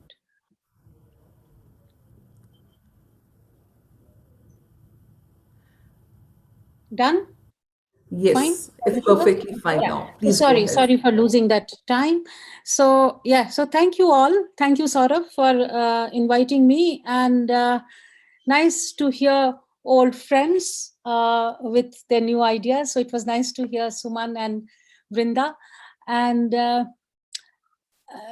I was listening to Vrinda, I was thinking that how compulsively optimistic she is, and one of those who taught me to be optimistic. And yet, let me start on a note which sounds pessimistic, may not be pessimistic, but definitely something that I would request, be cautious and mindful of. And therefore the title, Girls' Education Endures, and so does their unfreedom. So what I would like to bring to the table, that let's be mindful of the bigger issues, and let's not get lost in the immediate concerns of the post-pandemic. And therefore, what I am trying to talk about here is that we have very deep-rooted concerns when it comes to girls' education, when it comes to girls' freedom, and when it comes to girls' education for equality and freedom. And anything that we engage with or we choose, either in terms of policy or in terms of civil society intervention, it's extremely important that we position it within that. So there are some sets of issues which already existed. It's very important to understand that, and those have been actually perhaps they have become worse during pandemic. So it's not only about what happened in pandemic. So it's very important to talk about pre-pandemic. And here what I'm trying to share is what we have got in just recent research, pre-pandemic recent research in a number of Indian states, which includes say Bihar, Andhra, Karnataka. And what we see, that more and more girls are coming to educational institutions. And I think policies and a large number of civil society efforts, as well as policies, implementations, public investment, all have contributed to that. Yet, what we also see, that there are high gender disparities in literacy and schooling participation. Dropouts increase with every stage as you move up from elementary to secondary and to higher. Although the gaps are decreasing, and I'll come to that, southern states are performing better, but deeper issues persist everywhere, be it southern India, be it eastern India, be it northern India, that women are not free. Girls are not really free. Even when they are participating in education, they are not free to decide for themselves. They are not free to be mobile on themselves. They don't have the freedom and equality that we connect with education. Education is a tool towards that, and the kind of empowerment that Erin was talking. And we have Vrinda here. We actually had, I would say, India had one of the perhaps best conceived programs deeply rooted in feminist philosophy of empowerment, and that was closed abruptly. And despite being a large program from civil society perspective, it was not enough, and we see a lot of regression even in those areas where such such a program was operational. So this is something which we have to keep in background, whatever we think of post-COVID interventions. Now, post-COVID, I have a lot of data here based on the study that Suman mentioned and did not cover. Perhaps she left it for us. She knew I was also speaking. So, but it's the similar kind of data like all other surveys coming. This is something we did in 4 states with Malala Fund support. But 2-3 things that from this study, I won't go into data, that I would like to highlight. One is that this has confined girls back to domesticity, to girls, to home. Even when we are now trying to actually going back to field, what we are seeing that boys have started going to work. So a number of boys are working already who actually were students in 8 and 9. A number of them are playing in the school premises, the schools that are closed, but girls are all inside doing chores. So that is something that's one important aspect. Second is uncertainty, and that we found in both. So the number that tells we will not go to school is small, like in Saurav's survey that he presented, 6%. But a much larger number, both boys and girls, are uncertain. They're not saying we will come back to school. They either didn't answer the question or they said, don't know. And that uncertainty is telling, and that's very high. And the third is that uncertainty is higher for those who are going to private school. A large number of budget private school exist, and even poorer families sent their children, especially boys. And therefore, they are much less sure of returning to school, which means that the economic distress, the income and livelihood loss has led to that. So these are 3 important points, which also tells us that even if children return, public education system will perhaps see a higher pressure of returning children. Perhaps there will be a migration from private to public, and the real migration that happened, the return migration, many of those families are also going to send their children to public schools, and therefore public education system has to be geared towards a larger and a more diverse children coming in. Now, what are the issues? I think it's important not to, again, forget the larger issues that our society, and we are not an exceptional society, perhaps the whole of South Asia and perhaps a number of other societies as well. But let's talk about India and what the issues that we face. Well known, still important to reiterate. Parents' commitment to girls' education is only to a limit. So they are sending, but they don't want them to, be independent. And then at a particular age, they want them to stop. Rigid social and cultural norms around girls, and that manifests itself in various forms. Won't go into those details, but all relates to controlling their, lives and bodies and thoughts. And safety is a real issue, but we also feel, and this I'm saying based on, again, a number of researchers in recent past in different contexts, that safety is a real issue, but it's also an alibi. It's also an alibi for disallowing mobility and fear, and that whole issue of honor is extremely important. And ultimate goal and non-negotiable goal is marriage. Even open school, what we found, we did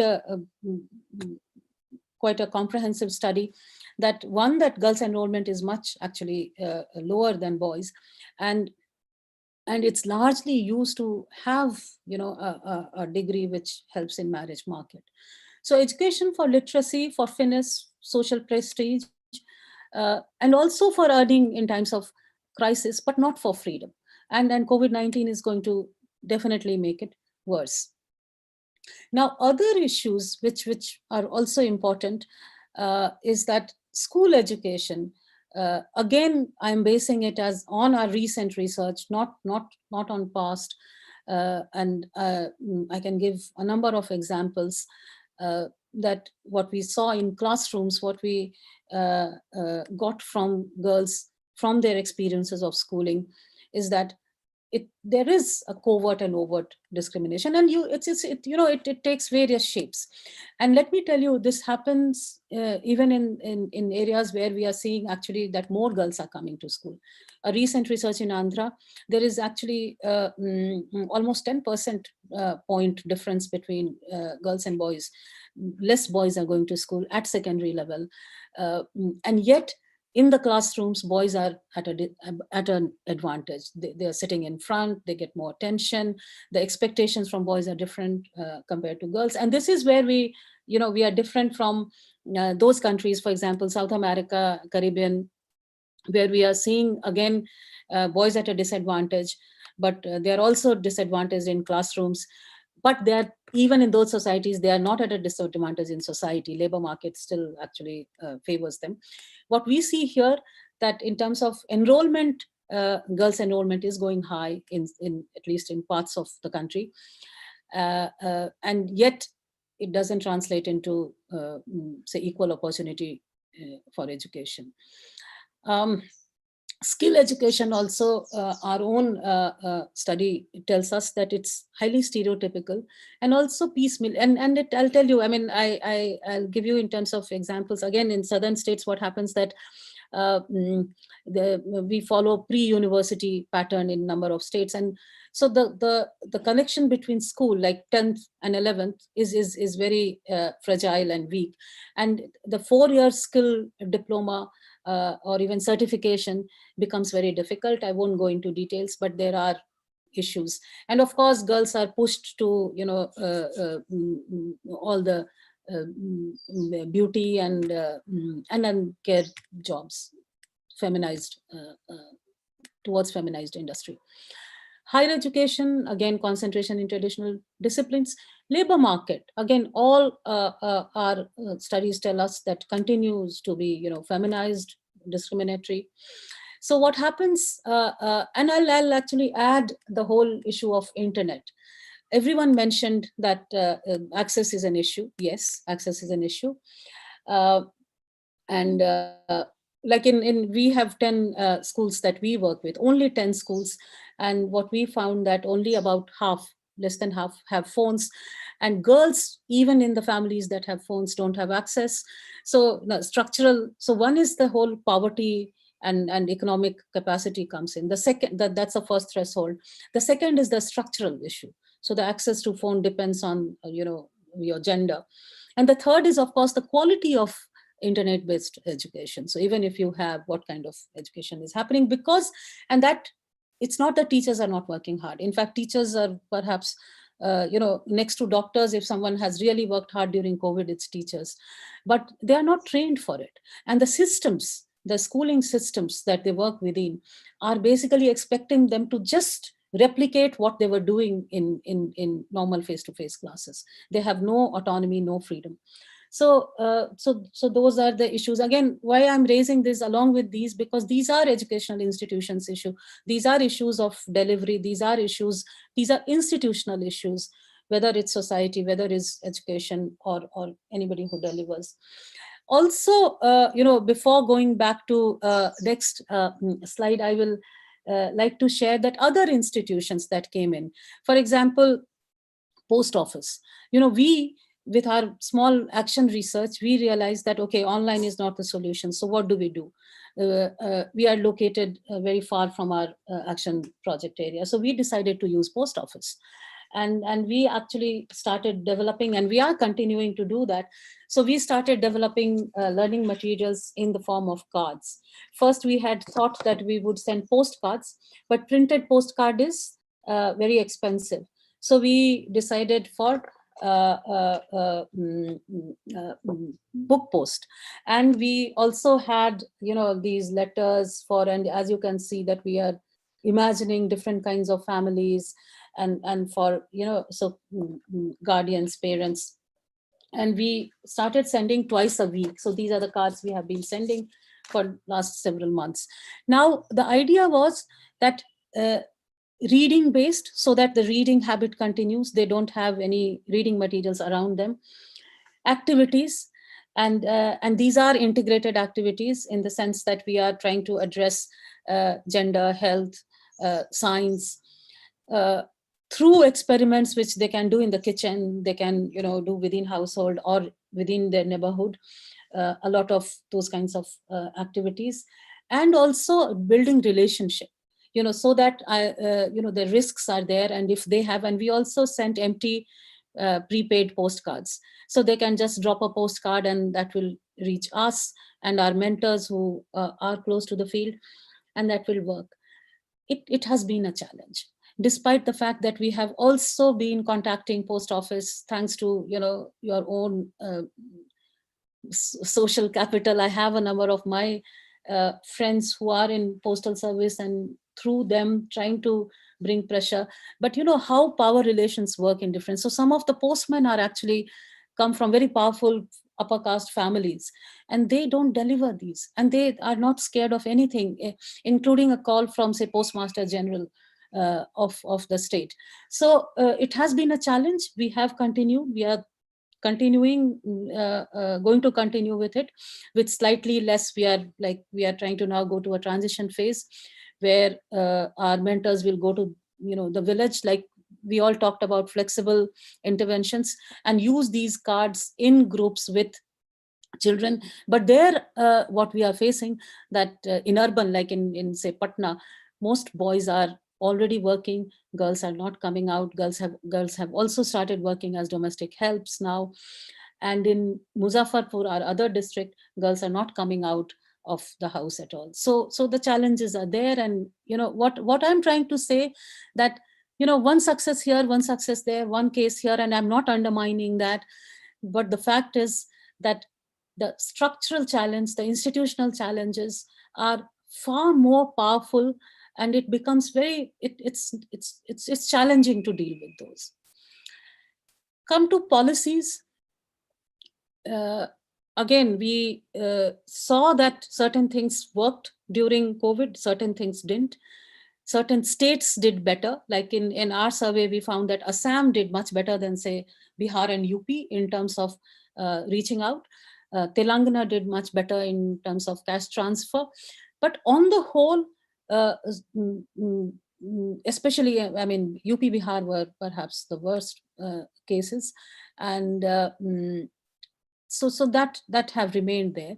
And cash transfers especially doesn't really help girls.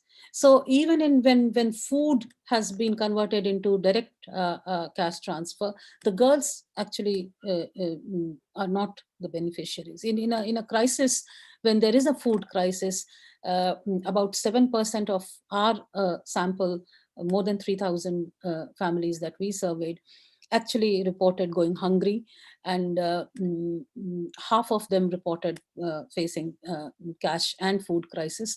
And as we know, the gender norms are so strong that when there is crisis, it's women who bear the burden.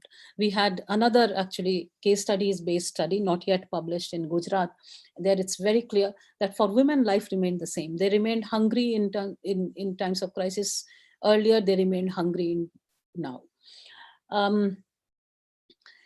Enabling conditions, I think, are far more important. If we are trying to work on schooling and schooling for empowerment, then enabling conditions become extremely important. And a clarity, a framework that what transformative education is also becomes extremely important. So in absence of that, what happens that it's left to for interpretation.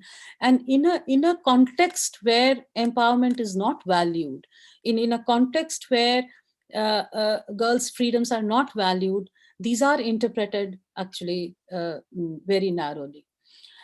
So this is my last slide. So basically what I'm arguing for is that we need to have short-term interventions. And when I say short-term, say next 1 to 2 years, but we have to have a long-term perspective. It can't be only the short-term, and it has to be, both need to be congruent with each other. And there, for example, one long-term perspective I think is extremely important, is that we have to strengthen public education. That is the best insurance against shocks and emergencies, which we saw not only for girls but also for boys. It's very, very clear from feedback that we are receiving from all the states where we are undertaking research. Another aspect, which again Erin hinted towards, masculinity issues are extremely critical to address, and it's no more, and that doesn't mean going away from women's empowerment. For women's empowerment and for women's meaningful empowerment, we also need to address masculinity issues. Because if we are talking of women's mobility, if we are talking of women's freedom, it's important that the entire society is geared towards that, and for that we have to address masculinity issue. Something that was not visible in Indian schools earlier is now visible. When I undertook a research in that was like around say 2007, multi-country research, and what we didn't see in India, the kind of things we saw in the Caribbean vis-a-vis masculine identity. Now in 2019 and 20, we actually saw similar traits in Indian schools, that what it is to be a boy is very similar to what we saw like in many other countries. We have to prevent that from happening. It will make the disparity, the inequality even worse. From the delivery perspective, from a larger institutional delivery perspective, I think interdepartmental institutional arrangements are important. And that has to go beyond a simple, kind of a committee sitting at the top. Because sometimes the perspectives vary so much, and at lower levels, if there are no integration, then that becomes very difficult. So we need integration of thoughts and approaches at all levels, and then that's possible. I do feel that there is a lot of effort going on even in policy circle, and not only at civil society level, and very, very genuine efforts, hard work. But we need deep thinking also to support, and certain kind of efforts that shakes the present mechanism a little. Short term, I think support to teachers is critical. Be it blended, be it flexible, we need to prepare our teachers.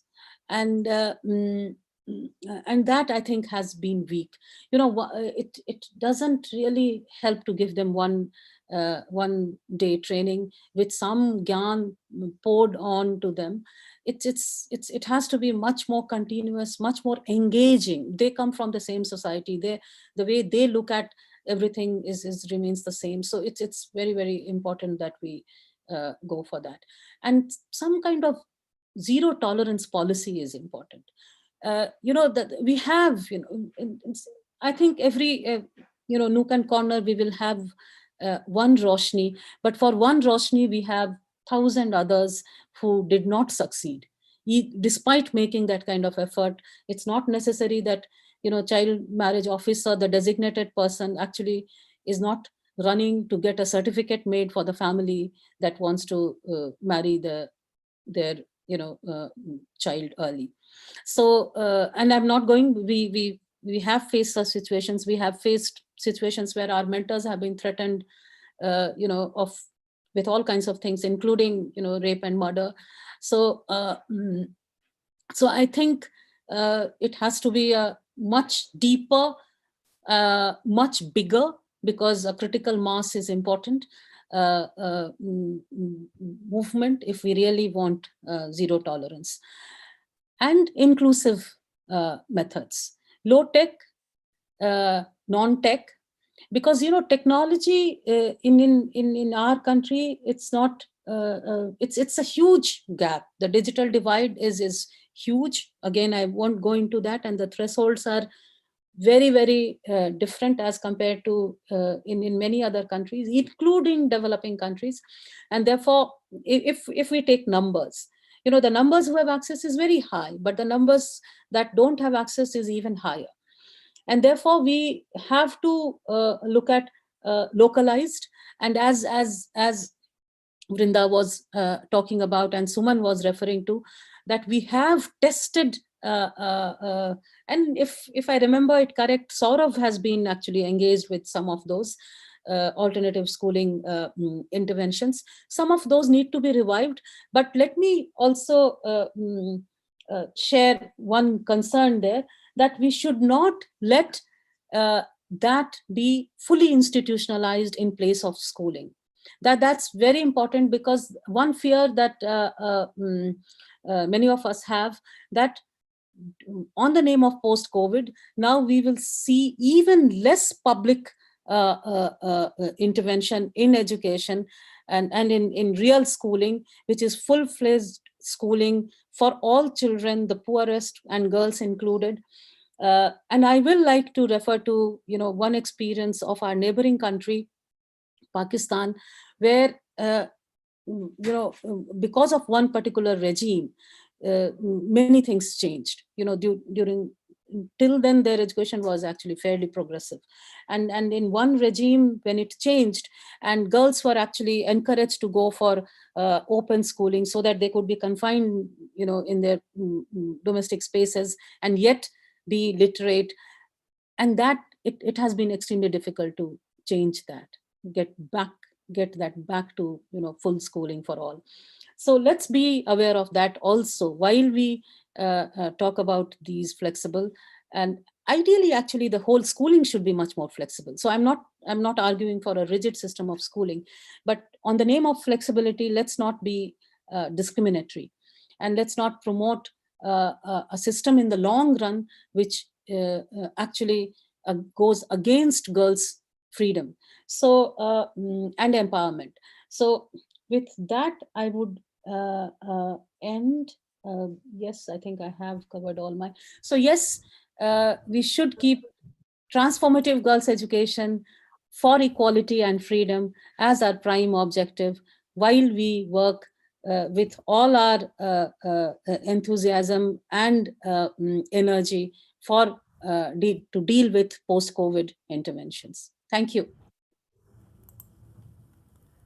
Thank you, Jyotsna, for raising some very pertinent issues and giving some very important insights. I'll just pick up one because of the time. So I mean that was a very important point where you talked about the fact that the public school or public education system will have to gear up for migration from these low-end private schools also. Just picking up that, and we'll have more questions. Stay with us. Thank you. So now I move on to introduce or invite Professor Mona Yadav. Professor Yadav, she is the professor and head of the Department of Gender Studies, NCERT. Professor Mona has been involved in various activities of NCERT on research, development, and training related to gender and girls' education. She has contributed to evaluation of various schemes and programs of Government of India and has also collaborated with various stakeholders such as SCRTs, diets and NGOs for the promotion of gender equality and women's empowerment. Welcome, Professor Mona. Namaskar. Thank you. Namaskar. Professor Mona, हम wait कर रहे. We're all looking forward to hear your thoughts on this whole webinar and on this issue that we're talking about. Yeah. Over to you, please. Okay, thank you so much. Sabhi ko namaskar. And it was really nice to hear the other panelists, Suman ko sunke, Madam Vrinda ko sunke, and of course Jyotsna ji ko sunke. Bahut acha laga. Even we have got certain insights into what other stakeholder or other organizations are working on the similar issue. With regards to NCERT, as we all know, NCERT deals with school education, and as soon as there was a pandemic situation there, NCERT was given with the task of making the alternative curriculum. Because I have very limited time, so I'll just stick myself to what NCERT has done during this pandemic time. So when it was given to us that the alternative curriculum, one more thing before I start off. I would like to tell a little bit about our department, which was Department of Women's Studies earlier. Then it came to be it became in 2014 as Department of Gender Studies. Here, basically, we work at two fronts. The first front is that we think of, or we talk of, integrating gender concerns in all the projects or the research or the development or training, whatever we do at NCERT, we try and integrate gender concerns into our various areas. And another front is that the department keeps on working on different issues and making working papers, or at present, of course, we are involved in working papers, but also in looking into the various researches. It may be related to the dropout, it may be related to the schemes, it may be related to minority, or it may be related to development, because we go into a lot of development work wherein we prepare a lot of modules, and at present we are making certain transformative materials which would be helpful in transforming maybe the attitudes or the mindsets of the different stakeholders. So at different times we've been, and of course capacity building is our forte, and we keep on taking up training programs on a larger scales, and sometimes at the state level or sometimes at the national level. And there also we have a very specific approach to the issues that we are pertaining to gender. And lately we've been addressing transgender concerns also. And in fact, when we are talking of capacity building with NCERT or with the department, we take a two-pronged or a two-phase program, wherein the first phase we train them on certain issues. Then the participants, they go back, they prepare an action plan here itself at the NCERT level. They go back to their own work areas. They work on that for 6 months or maybe 8 months as time permits. And they come back and share with us whatever the findings or whatever the action plans that they would have made regarding their own field areas, contextualizing the gender concerns into their own areas. And then they come back and share with us. This is a very fruitful kind of, this we've been doing it since past 5 years or 6 years, and it's been a very fruitful experience, because then we can even be in touch with them for a longer duration, and they can come and share with us what problems they are facing and how they can address those concerns through different strategies. So this is basically the thing that I wanted to tell everybody about the department. Now, as far as the pandemic goes, because as I said, that the department works at the level of integration, and whenever any material which goes through or is produced by NCERT, it covers all the generic concerns and goes through all the departments which are addressing these generic concerns, like children with special needs, we have gender concerns, then we have art education, we have value education department. So we have these departments who go through all the material, and all the material is seen from that perspective. So the first and foremost task was given after pandemic was to prepare an alternative curriculum. When alternative curriculum was of course given, we did look into it, how gender or maybe girls, whether they would be having an access to these kinds of things or not, and what how could they be able to get into things which have been mentioned into the alternative curriculum. That we went through all that also, and that alternative curriculum was floated. And then of course CBSE and other schools had taken, KVS and JNVS had taken up those alternative curriculum. Even states had were given these alternative curriculum, and they were asked to adapt and adopt according to their own needs, because contextualization, as NCERT always feels, is very important. So first and foremost was that. Then of course, then the second thing came in, a document has been prepared which is online, and I would like all of you to go through it. This is the Students Learning Enhancement Guideline. Has been prepared, and this is with the this directions of the Ministry of Education now, and this covers so many aspects. And there was a survey done in this, wherein the survey had been conducted by the CBSE schools and the KVS and the JNVS as to what kind of facilities are available with the states. And there were very many parameters which were given in, and on those parameters, lot of insights we had developed before making this guideline. And one major survey that finding was that many of them felt that the mobile phone, many stakeholders opted for mobile phone, because they felt that that is the best way that they could address this. We are talking about the survey done by the CBSE, KVS and JNVS. And of course, there were 36% of the students who they said they use textbooks and books available with them.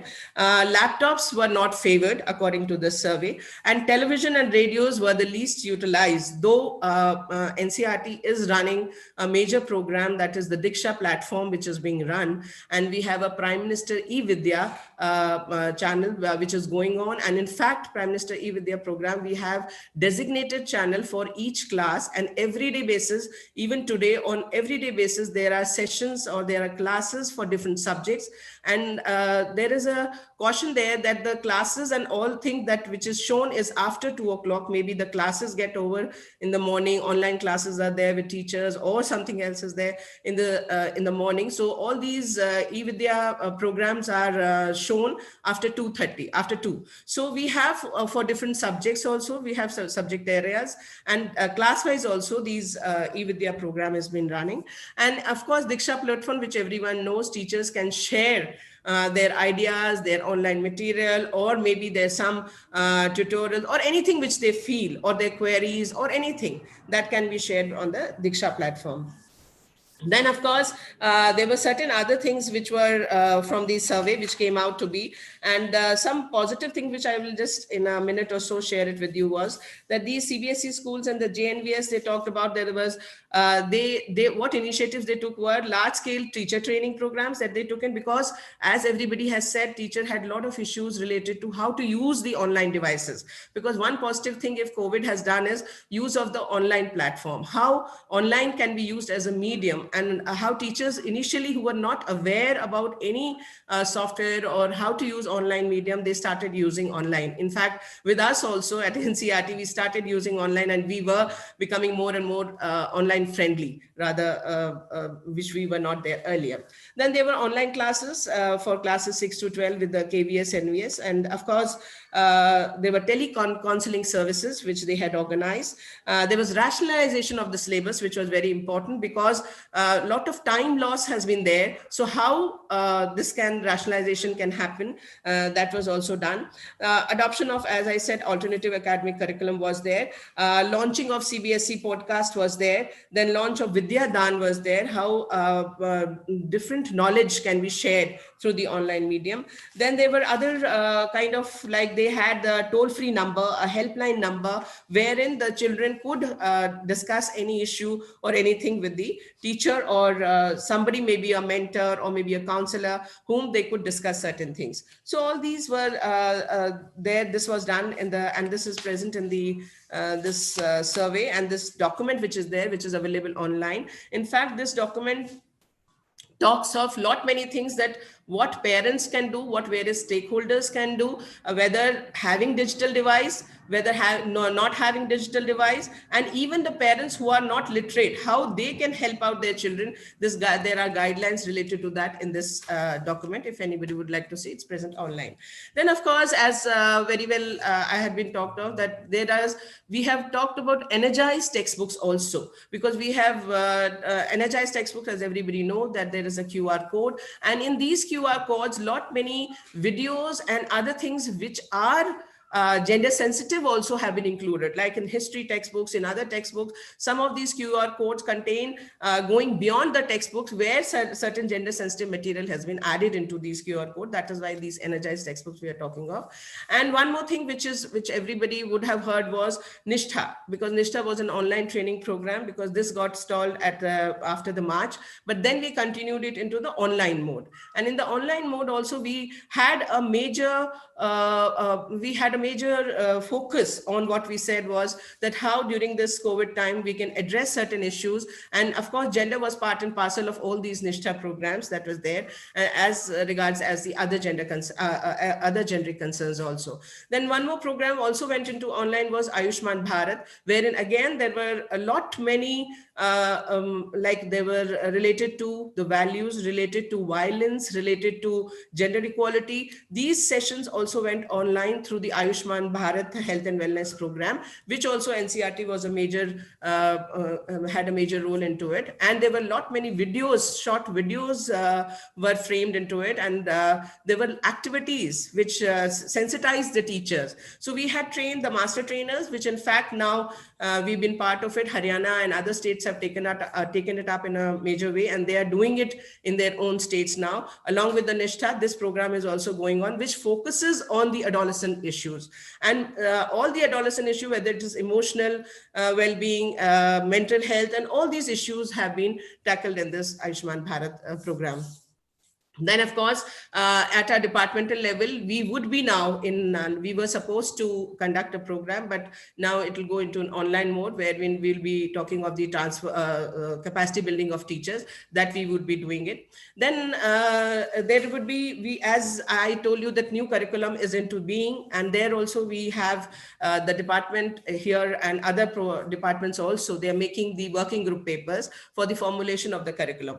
And in this itself, we have one curriculum paper on education for gender equality and empowerment, and another we are working on is community participation in school education. So these two papers we are working on, and in fact we have addressed pandemic concerns for girls education and for transgenders even in this focus group paper, which is not published as yet. It's still a draft. It's going to be, it's not in a printable form. There are a lot of discussions to be going on that. So only then it will come out. It's still in the working stage.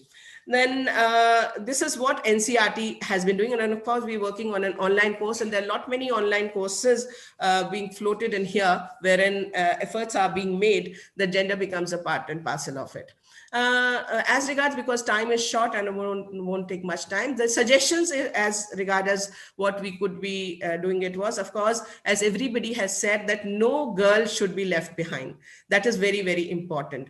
And in fact, when we talk of, because ma'am, I think Vinda ma'am was there, that KGBV had come up in a major way. And in fact, KGBV was a very good resort. And for certain girls who were not able to go to the regular schools, they got the second chance to go to the school and they were strengthened. And that is a very beautiful program of Government of India. And in fact, therein we had prepared a lot of bridge courses, and bridge courses again can become and part and parcel of the new system, wherein the girls who have lost, or maybe students who have had loss in some learning, so we can accelerate the learning through these bridge courses if it is possible. Though NCERT has, Department of Elementary Education has further prepared more bridge courses related to the students' gap, how they can be filled in. So this can be thought of when we talk of how to accelerate the girls' learning or children's learning who had loss in learning. Then, of course, financial assistance is an important this thing. But as said by Josaji, the cash transfer alone will not suffice, as cash transfer does not lead to girls' education in a major way. And but again, distance education, as Madam Vrinda Madam said, that it is a very important medium for especially for girls' education, that can be scaled up. Of course, printed material, TV, radio messages, they are important ways how messages can float regarding what problems are through the pandemics these girls are undergoing. Then psychological support, as soon as we feel that the schools would be reopening at some time. So, and in fact, without reopening also, if teachers can provide that kind of a psychological support by maybe through mobile phones, or maybe calling up the girls, because that is very, very important. One more thing that as it was talked earlier, that there were very many programs like Lok Jumbish, Mahila Samakhya, these programs, as said, that as someone had said, that we have to now go back and see what programs were very effective at that time that can be scaled up or maybe started or thought of, wherein self-help groups and women network on community level can enhance girls' education and help in the participation of the school education. And of course, a very important thing that we need to talk, as masculinity was giving importance, that Josna ji was saying, that masculinity, and of course we have talked of this all throughout. Whenever we talk of gender issues, without masculinity we cannot talk of any gender issues, and because that is the main issue there. And in fact, NCERT always works for that, and we plan to take up some boyhood studies in the near future if possible with us, with the work that we have. Then we have to encourage both men, women and everybody, because this COVID time has given us one thing, that we are sharing and caring things with responsibility. And that responsibility, whether it is at the front of the domestic responsibility or the household or the community, that needs a lot of sharing and caring. And of course, that's something COVID has taught us a little bit, that is more important. So we have to encourage our both men and boys to these kinds of areas. And of course, schools and the principals, of course, where we say that principal are at the helm of the affairs in the school. They need to be sensitized that how these girl students can be brought back, how a mentoring system can be developed, how teachers need to be assisted, because sometimes they also become a hindrance when we talk of the administrative work that they are undergoing, or the kind of work that they take up. So principal have, and the licensing of the state SCRTs is very much with the principal. So principals of the school have to be proactive when we talk of that. They need to be sensitized, and in fact they need to be sensitized towards the like whether they themselves are using online mode, or they're aware of the various online mode that can be talked of. One important thing which I feel that because of community mobilization we were talking of, important persons are the volunteers, because volunteers play a very important role. In fact, lately when we were talking of Andhra Pradesh volunteer example is very, very, we can say innovative, wherein they have talked of volunteers which are going to the household and working with the schemes, and how schemes can reach to the grassroots level, or to the parents, or to the stakeholders, that the work volunteers are doing. And it has been a successful model which has been replicated by Kerala also. So volunteers play a very important role. So capacity building of the volunteers can be done. Volunteers can be a parent volunteer, a student volunteer, or a community volunteer. Volunteers need to be, or volunteerism need to be propagated. That is very important medium. And in fact, that volunteer can be a nodal person between the maybe the village and the school, or maybe the village and the state administrators. So this needs to be focused upon. And of course, there are a lot of role of the parents into it, because parents are the major pivotal in this pandemic time, because they need to be aware about many things. So this document that we were talking of, it talks about the role of the parent who are aware of the digital device, who do not have the digital device, or who are not able to provide any academic support. That has been talked of. One more important thing that is there is mentoring of the teachers, because mentoring of teachers is very important, because we feel teachers are loaded with many things. So we need to, the SCRTs and maybe the diets need to have a mentoring for the teachers if they have any issues related to any subject, if they have any other issues. So that mentoring is very important related to the academic aspect or any other aspect. And in fact, as Jyotaji said, that the postal department plays a very important role, specifically where we do not have any access to any device, because the kind of textbooks or the materials or anything which has been prepared by SCRT, that goes only through the post office or to the postal medium. So that, of course, that medium needs to be strengthened or need to be looked into.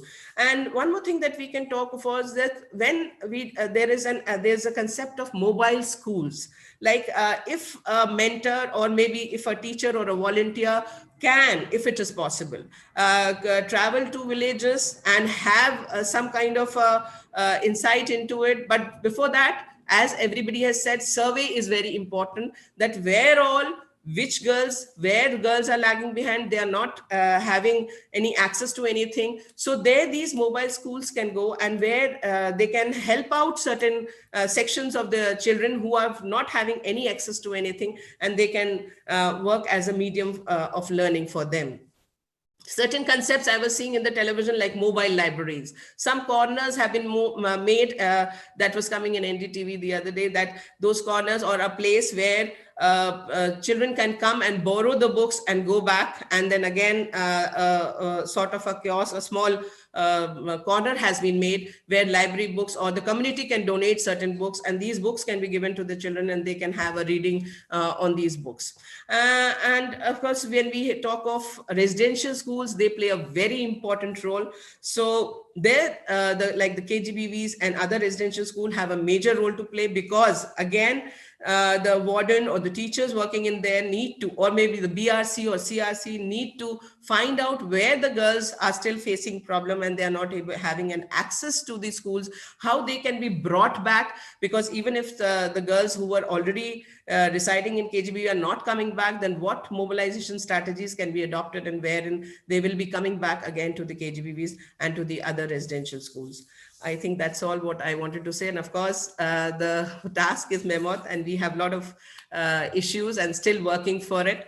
and we are committed to the cause. And in any way NCRT does is maybe through the researchers, and maybe now the new curriculum is coming up. We are working, the work has started, because with the help of the working papers, we would be thinking on what issues need to be highlighted. And one thing that is important is pandemic times, and not only this pandemic, maybe in future we get any other pandemic, our children should be prepared for it. Thank you.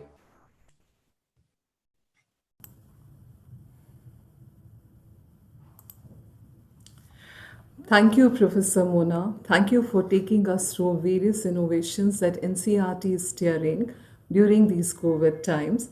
And also thanks for all your valuable recommendations. We have an announcement for all the participants as well as the panelists at this point of time. Since we are running short of time, we will now need to change the format of the question and answer session. I request the panelists to take some time to respond to the questions in the chat box, and we can actually see that some of the panelists have already started responding. For the rest, we will try and put together a response sheet in collaboration with the panelists and make sure it is available for larger sharing. Thank you so much. Now we move on to our last panel member for the day. Last but not the least, we have our dear Kamla with us. Kamla Bisht is our Girls Education Program alumni.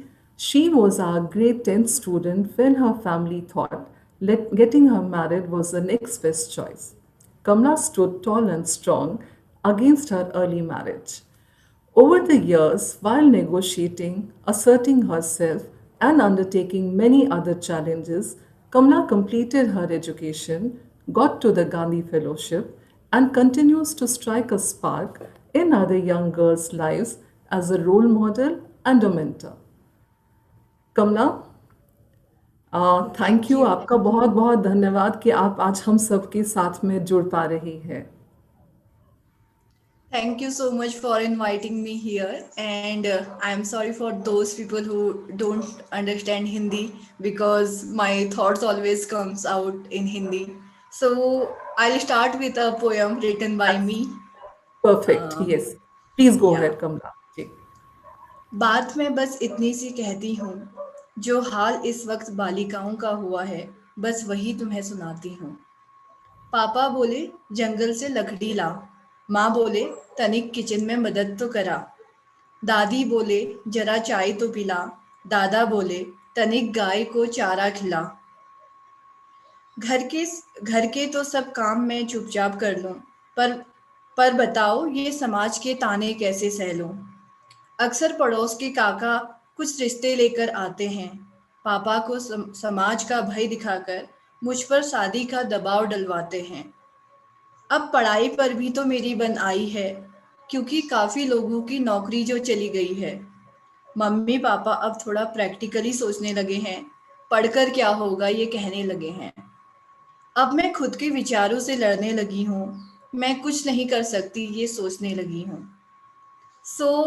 मैं जब सोच रही थी कि अभी हमारी जो girls हैं वो किस तरीके के चैलेंजेस फेस कर रही हैं, तो काफ़ी गर्ल्स से मेरी अभी बातचीत होती है, तो उनसे मुझे पता चलता है कि उनके जीवन में क्या चल रहा है. तो जैसे हमारी टीनेजर्स गर्ल्स हैं, वो जब स्कूल जाते थे तो उनके पास अपनी बात कहने के लिए फ्रेंड्स होते थे, वो उनके साथ अपनी बातों को शेयर कर सकते थे. लेकिन अभी कोविड-19 की वजह से उन लोगों के पास शेयर करने के लिए कोई नहीं है, कोई ऐसा इंसान नहीं है जो उन्हें समझ सके और उनकी प्रॉब्लम्स को अपना प्रॉब्लम सोच के उस पर रिफ्लेक्ट करवा सके और बातचीत कर सके. तो ये एक बहुत बड़ा प्रॉब्लम दिख रहा है जो कि गर्ल्स को मानसिक रूप से कमजोर कर रहा है. अभी उनके जो सपने हैं उनको लगता है कि पता नहीं वो पूरे होंगे कि नहीं होंगे, क्योंकि उनके जो रोल मॉडल्स थे उनकी भी तो जॉब चली गई है. तो पेरेंट्स का भी एक सवाल आता है कि तुम पढ़ लिख के क्या करोगे, क्योंकि तुम्हें नौकरी तो मिलने वाली नहीं है. तो इससे तो अच्छा यही होगा कि तुम घर के काम करो और उसमें निपुण हो जाओ, ताकि अगर कल को तुम्हारी शादी हो जाती है और दूसरे घर जाते हो तो वहां पे तो कम से कम अच्छे से रह पाओगे. तो इसके अलावा और भी मतलब काफी चीजें हैं कि गर्ल्स को अभी नए नए पर्सपेक्टिव नहीं मिल पा रहे हैं कि दुनिया को देखने का जो एक अलग नजरिया है या फिर किसी प्रॉब्लम्स को सॉल्व करने का एक अलग तरीका है, वो भी उन्हें नहीं मिल पा रहा है, जिसकी वजह से गर्ल्स काफी डीमोटिवेटेड हैं और काफी नेगेटिव फील कर रही हैं। तो इसका परिणाम यही होगा कि आगे चलकर काफी गर्ल्स ड्रॉप आउट हो जाएंगी, पढ़ाई के प्रति उदासीन हो जाएंगी और सपने देखना बंद कर चुकी होंगी। तो इन सब चीजों के लिए गवर्नमेंट या फिर जो हमारे लोकल एनजीओज हैं वो क्या कर सकते हैं, उसके लिए भी मेरे पास कुछ सजेशंस हैं। एक तो गर्ल्स के साथ बातचीत करने की जरूरत है, और मुझे लगता है कि पंचायत लेवल पे अगर कोई एक काउंसलर हो जो कि गर्ल्स के साथ साथ उनके पेरेंट्स से भी बात कर सके, तो ये काफी मददगार साबित होगा हमारी गर्ल्स के लिए, क्योंकि कई बारी हम गर्ल्स अपनी बात को नहीं समझा पाती हैं और यहाँ पे उनको जरूरत होती है एक ऐसे सपोर्टर की जो उनके बिहाफ में बोल सके।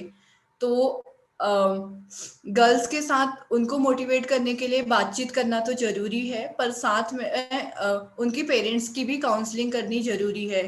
और अक्सर हम देखते हैं हमारी पंचायत लेवल की या फिर गांव में जो भी मीटिंग्स होती हैं, उसमें पानी, बिजली, सड़क, इन सब समस्याओं पे तो चर्चा होती है, लेकिन एजुकेशन पे चर्चाएं नहीं होती हैं। तो एक ऐसा भी एजेंडा होना चाहिए जहाँ पे लोग शिक्षा के बारे में बात कर रहे हों, बच्चों के भविष्य के बारे में बात कर रहे हों और गर्ल्स को सपोर्ट करने की बात कर रहे हों। क्योंकि मैं अभी काफी जगह घूम के जब वापस अपने गांव में आती हूँ और तो यहाँ पे देखती हूँ कि अभी भी गर्ल्स को पढ़ने तो दिया जाता है, लेकिन उस पढ़ाई के अकॉर्डिंग एक्ट नहीं करने दिया जाता है। वो घर के किसी भी डिसीजन में भागीदार नहीं होती है। घर के डिसीजन या तो उनके पापा लेंगे या फिर उनके भैया लेंगे। तो यहाँ तक कि गर्ल्स की माँ को भी परिवार के डिसीजन लेने में शामिल नहीं किया जाता है। तो समानता का अधिकार दे देना एक बात है, लेकिन उसके अकॉर्डिंग उनको व्यवहार करने देना अलग बात है। तो आपको बहुत सारे एग्जाम्पल मिल जाएंगे आपकी ही सोसाइटी में। जैसे एक छोटा सा एग्जाम्पल हम लेते हैं, हमारे ग्राम प्रधान अभी फीमेल्स होती हैं कुछ कुछ जगहों पे, लेकिन क्या यहाँ पे सोचने वाली बात यह है कि क्या वो उस पद के अकॉर्डिंग एक्ट कर पाती हैं? क्या उनको अगर ग्राम प्रधान बना दिया है तो उसके पद के अनुसार जिम्मेदारियां दी जाती हैं, या फिर उन पे भरोसा किया जा सकता है क्या कि वो एक गांव का विकास कर पाएंगे? तो ये सब छोटी छोटी चीजें हैं जिन पे मुझे लगता है कि काफी रिफ्लेक्ट करने की जरूरत है। और लास्ट में कुछ गर्ल्स के लिए मेरे पास मैसेजेस हैं, क्योंकि मुझे लगता है कि कई बार हम लोग समाज के प्रेशर में आके दबाव मतलब निर्णय ले लेते हैं कि जो शायद मेरे घर वाले बोल रहे हैं या फिर समाज बोल रहा है वो सही है, और अपना दिमाग ज्यादा नहीं लगाते हैं। तो ये इसलिए होता है क्योंकि हमें खुद पे भरोसा नहीं होता है। तो अभी आप लोगों को खुद पे भरोसा करने की जरूरत है, ताकि आप अपनी बात को पूरे विश्वास के साथ अपनी फैमिली के सामने रख पाएं, समाज के सामने रख पाएं और उन्हें समझा पाएं कि आप कोई एक डिसीजन ले रहे हैं तो वो क्यों ले रहे हैं और वो किस तरीके से आपकी लाइफ में आगे आपको अपनी जिंदगी जीने में मदद करेगा। दूसरा, खुद के बारे में सोचना स्टार्ट, अगर लड़कियां खुद के बारे में सोचना स्टार्ट कर देंगी तो वो खुद को बेहतर जान पाएंगी और बेहतर डिसीजन ले पाएंगी। उसके अलावा अभी मतलब हम लोग काफी अपने इंटरेस्ट के बारे में रिफ्लेक्ट करना शुरू कर सकते हैं कि मुझे क्या पसंद है, और उस इंटरेस्ट को कैसे हम एक स्किल बना सकते हैं उस पे सोचने की जरूरत है। इसका एक छोटा सा एग्जांपल मैं आपको दूंगी। तो कोविड जब ये पेंडेमिक स्टार्ट हुआ था तो हमारी ऑर्गेनाइजेशन में काफी ले ऑफ हुए थे, और मेरा भी ले ऑफ हुआ था, जिसकी वजह से समझ नहीं आ रहा था कि अब मैं क्या करूं। लेकिन मेरे को इंटरेस्ट था एनिमेशन वीडियोस वगैरह बनाने में, और अभी मैं उसी को मैंने एक स्किल के रूप में काम किया और अभी मैं फ्रीलांसिंग प्रोजेक्ट लेना मैंने शुरू कर दिया है। तो इसीलिए बस मेरी आप लोगों से यही दरख्वास्त है कि आप लोग भी अपने इंटरेस्ट को ऐसे ही लाइटली मत लीजिए, रिफ्लेक्ट कीजिए कि कैसे वो आपके स्किल बन सकती हैं। Thank you.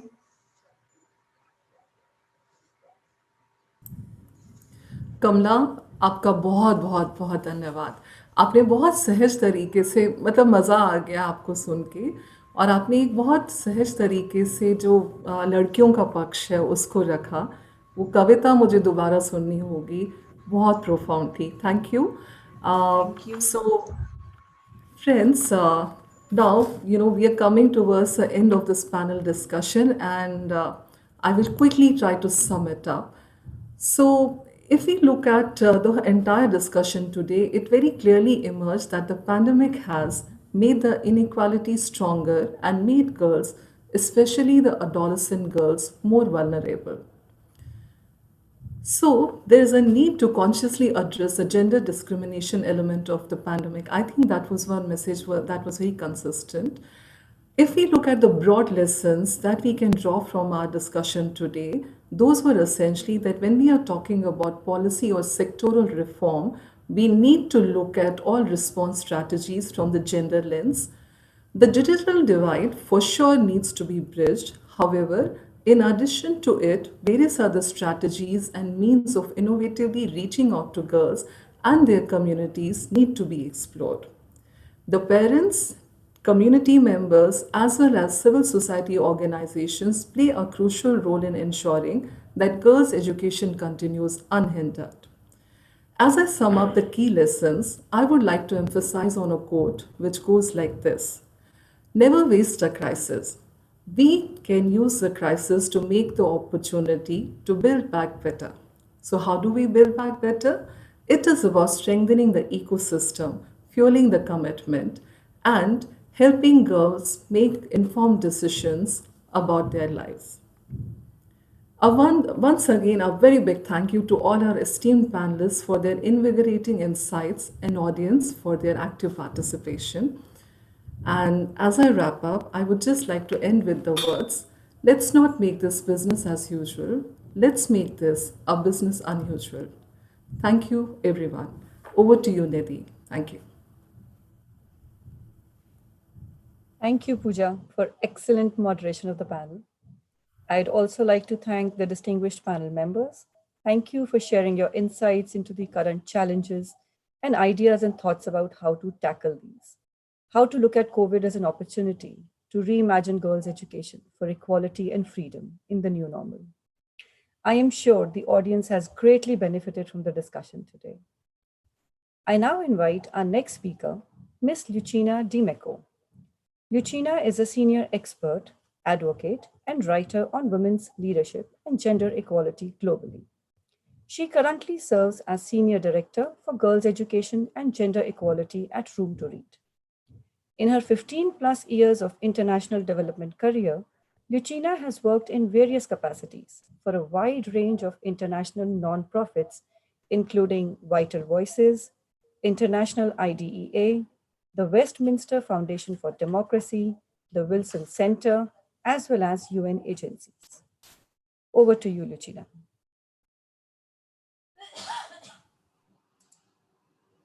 Thank you. Thank you so much, everyone. I'm so thrilled to be with you all. I would have been there in person. It would have been a lot nicer, and I would have loved to take advantage of the beauty of India, the food of India, the flavors and the landscape, but hopefully I'll have that opportunity next year. So much has been said, and so many really important points have been made really about the power of girls' education giving girls wings and all the challenges that lay ahead. I want to share how we at Room to Read globally are seeing those things and how we are really looking at the situation right now and where we see our role going forward. Room to Read has a wonderful flagship program and the country office in India, as well as other country offices around the world. And so I want to share a little bit more of the global landscape. I'll begin now sharing my screen for a brief presentation. And yes, so I assume you're seeing my screen. Please let me know if you aren't. That's great. So already before COVID, and this has been said already, you know, in so many important ways, 132 million girls were out of school. We were facing in many ways an educational crisis for many of them, an educational crisis that also had to do with a lack of support and financial support for girls' education. And so we were looking at being almost 150 billion dollars short to be able to achieve the Sustainable Development Goal number 4 of ensuring inclusive and equitable quality education and promote lifelong learning opportunities for all within the next 10 years. So this situation really hasn't gotten better because of the pandemic. The pandemic has had a very detrimental effect, of course, on girls' education, starting really with this financing gap, where we do expect now that gap to grow even larger and to become almost of 200 billions in the next 10 years, really translating into an inability to address the needs that girls have and the many vulnerabilities that they have and that have just grown because of the pandemic. And my colleagues before me have talked about it already so importantly and in such great detail. So I won't get that much into the details of the burdens that girls are facing now. And those burdens are, again, just cumulative with respect to many of the challenges that were already there and that, you know, again, the panelists have discussed so importantly in terms of the lack of voice and agency from girls, or empowerment even beyond the agency, as Erin reminded, the lack of positive role models, resources, social norms, and the lack of community and family support for girls' education. And so we do expect a world that could be very difficult going ahead. We are looking potentially at 20 million more secondary school girls that could be out of school following the pandemic. We are looking at 2 million cases of female genital mutilation worldwide that could occur over the next decade and that would have otherwise been averted because we were on a better path before the pandemic. And finally, we are looking at potentially additional 30 million child marriages. And this is something, again, that we have been talking and we've been hearing about in such a comprehensive way. And it's just so important to make sure that those predictions do not come true. And what we believe within Room to Read that we need in order for those predictions not to come true is really transformative leadership for girls' education. And we are basing, you know, this idea and this approach on much of the research from Cambridge University on transformative leadership and what it really looks like to have this transformative leadership approach for girls' education. And the approach is really based on 3 core points. And those points, in many ways, I've seen and heard them talked about and addressed through the different presentations of the panelists before me. And, you know, it has been so fantastic to hear, for example, from so many, this visible and consistent commitment to girls' education and gender equality programs, including through funding, including through campaign, including to making sure that there is the budgeting necessary to really address the needs that girls have, that there are campaigns like this wonderful campaign that the India country office has organized. Secondly, a whole system approach that tackles gender-based discrimination and harmful social norms within and beyond the education system. And so looking at many of those stakeholders that have been discussed and talked about, and you know, those stakeholders really are family, the community, the boys in the community, the teachers, and so many more. And finally, a coherent and coordinated set of policies for girls' education based on data and evidence. And so those three very key elements are also supporting our thinking of how we want to show up for this pandemic to make sure that this doesn't continue, you know, as business as usual, but that we can really be as transformative as possible in our response. And so number one, you know, we are committing to supporting girls' education and gender equality through our pivot activities. We are prioritizing girls' education through national campaigns and partnerships with governments.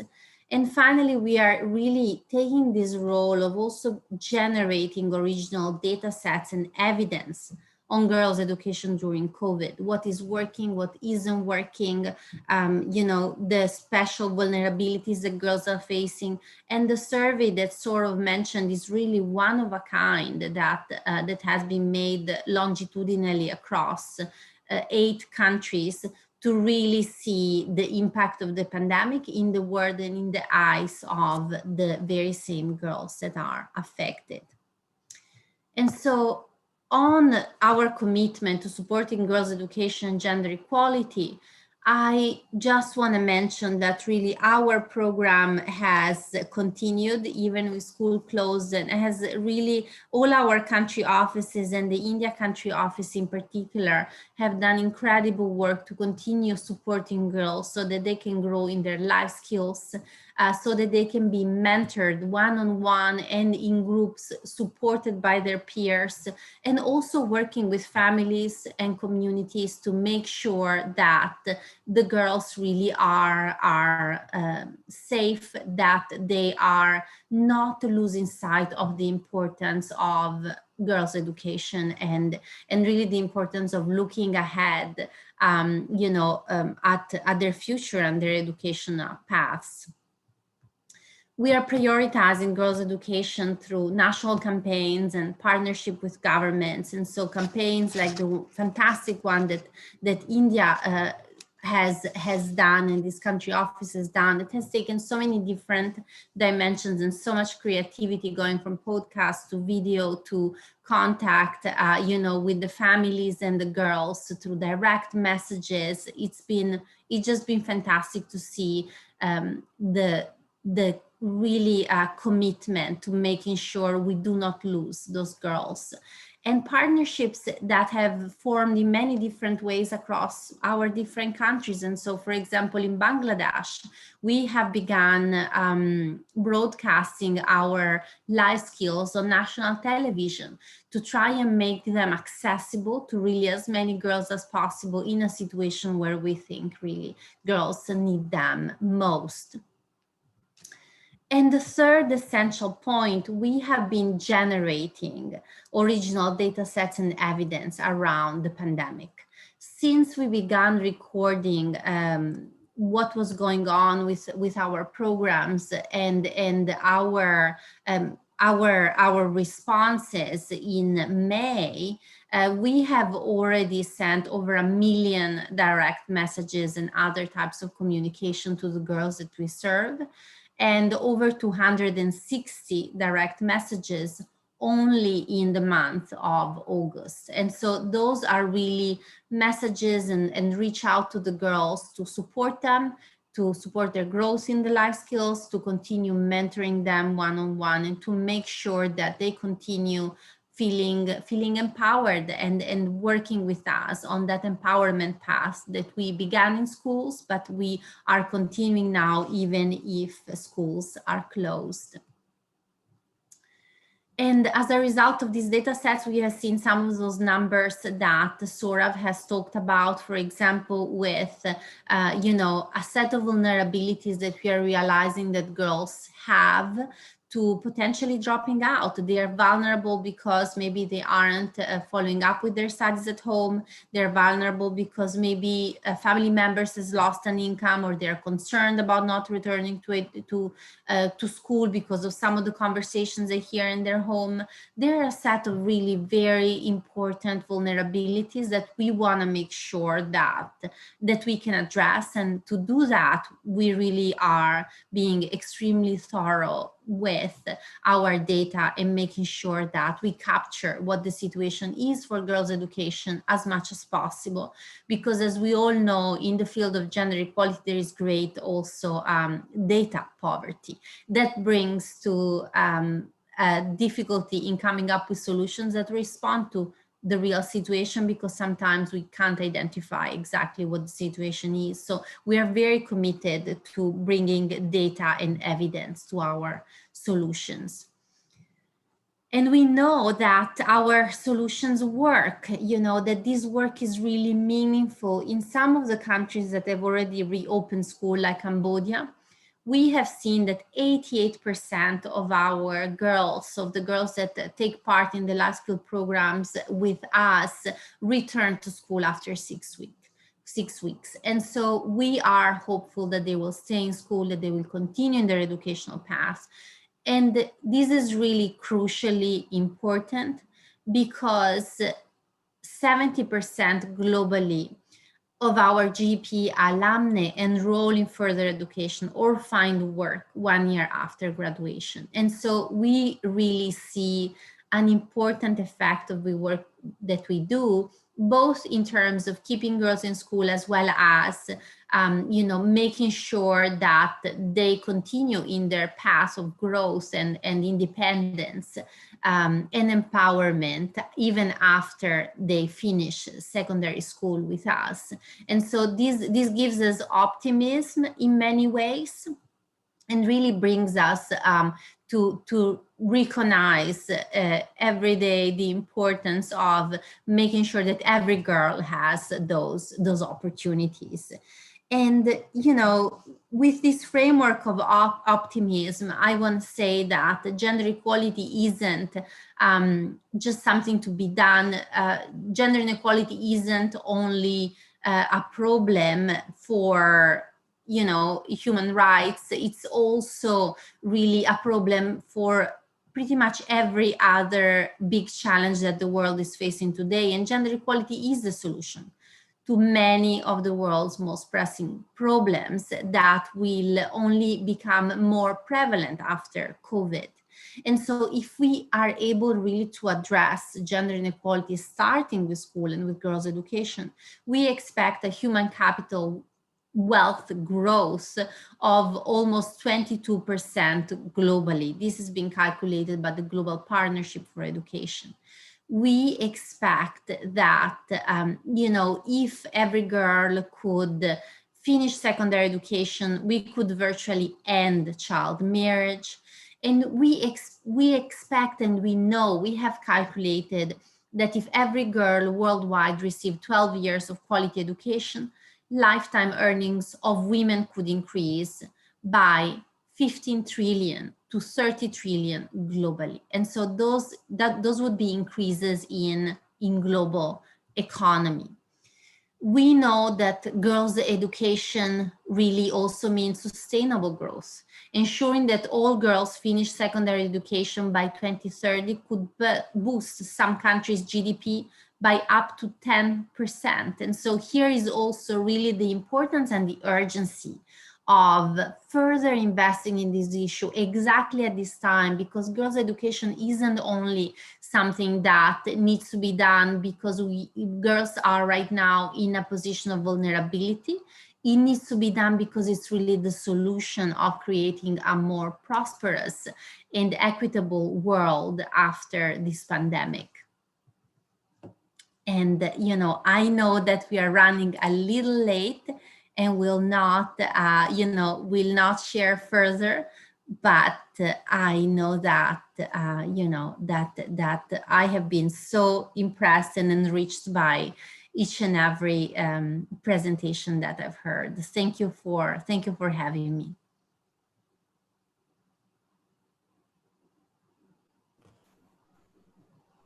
Thank you, Lucina, for sharing your thoughts on transformative leadership and what it would look like for girls' education, with girls as leaders. Your views on how education can be the key to ensure gender equality are extremely, extremely relevant in the current times. As we move forward, I'd like to invite Mr. Saktibrata Sen to deliver the vote of thanks. Shakti is the program director at Room to Read India. He leads the literacy and the girls' education program of the organization.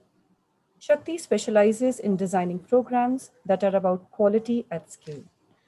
Well recognized for his work in Indian scripts and languages, he is passionate about bringing children's literature into the classroom and loves working with the young adult population and their cause. Over to you, Shakti. Good afternoon, friends. I know it's late and we have overshot our time a bit, so I would just say thank you. The fact that we all stayed together for this very interesting panel, in spite of the fact that we are late by a few minutes, only shows our commitment to this very important and pertinent cause that is at hand.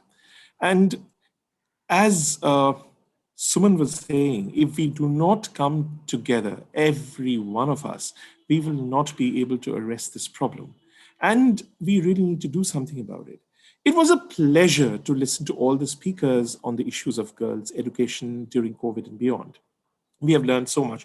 And on behalf of Room to Read India, I can promise you that the tremendous insights that we have gained from this particular webinar today will be thought through, will be, we put a lot of that into action, and we will be very cautious when we put anything into action.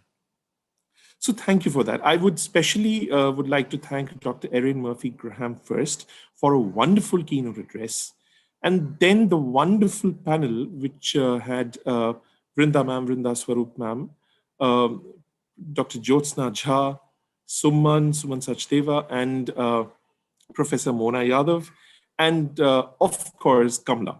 I mean, it was such a wonderful, way to start a panel, Kamla, with your poem, and thank you for that.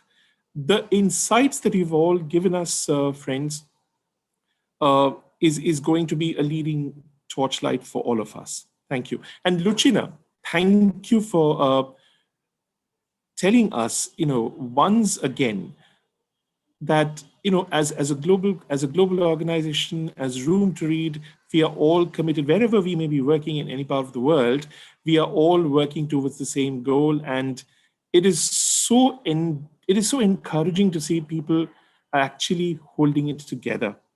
I mean, people like you are holding it together. A special thanks to our country director, Mr. Saurav Banerjee, for his overall direction, and a special thanks to Nidhi for agreeing to MC the whole thing. A very special thanks to Pooja for moderating so wonderfully the panel. And of course, a very special thanks to the entire Room to Read team who's working tirelessly for the last few days to make this happen. Thank you. Thank you so much.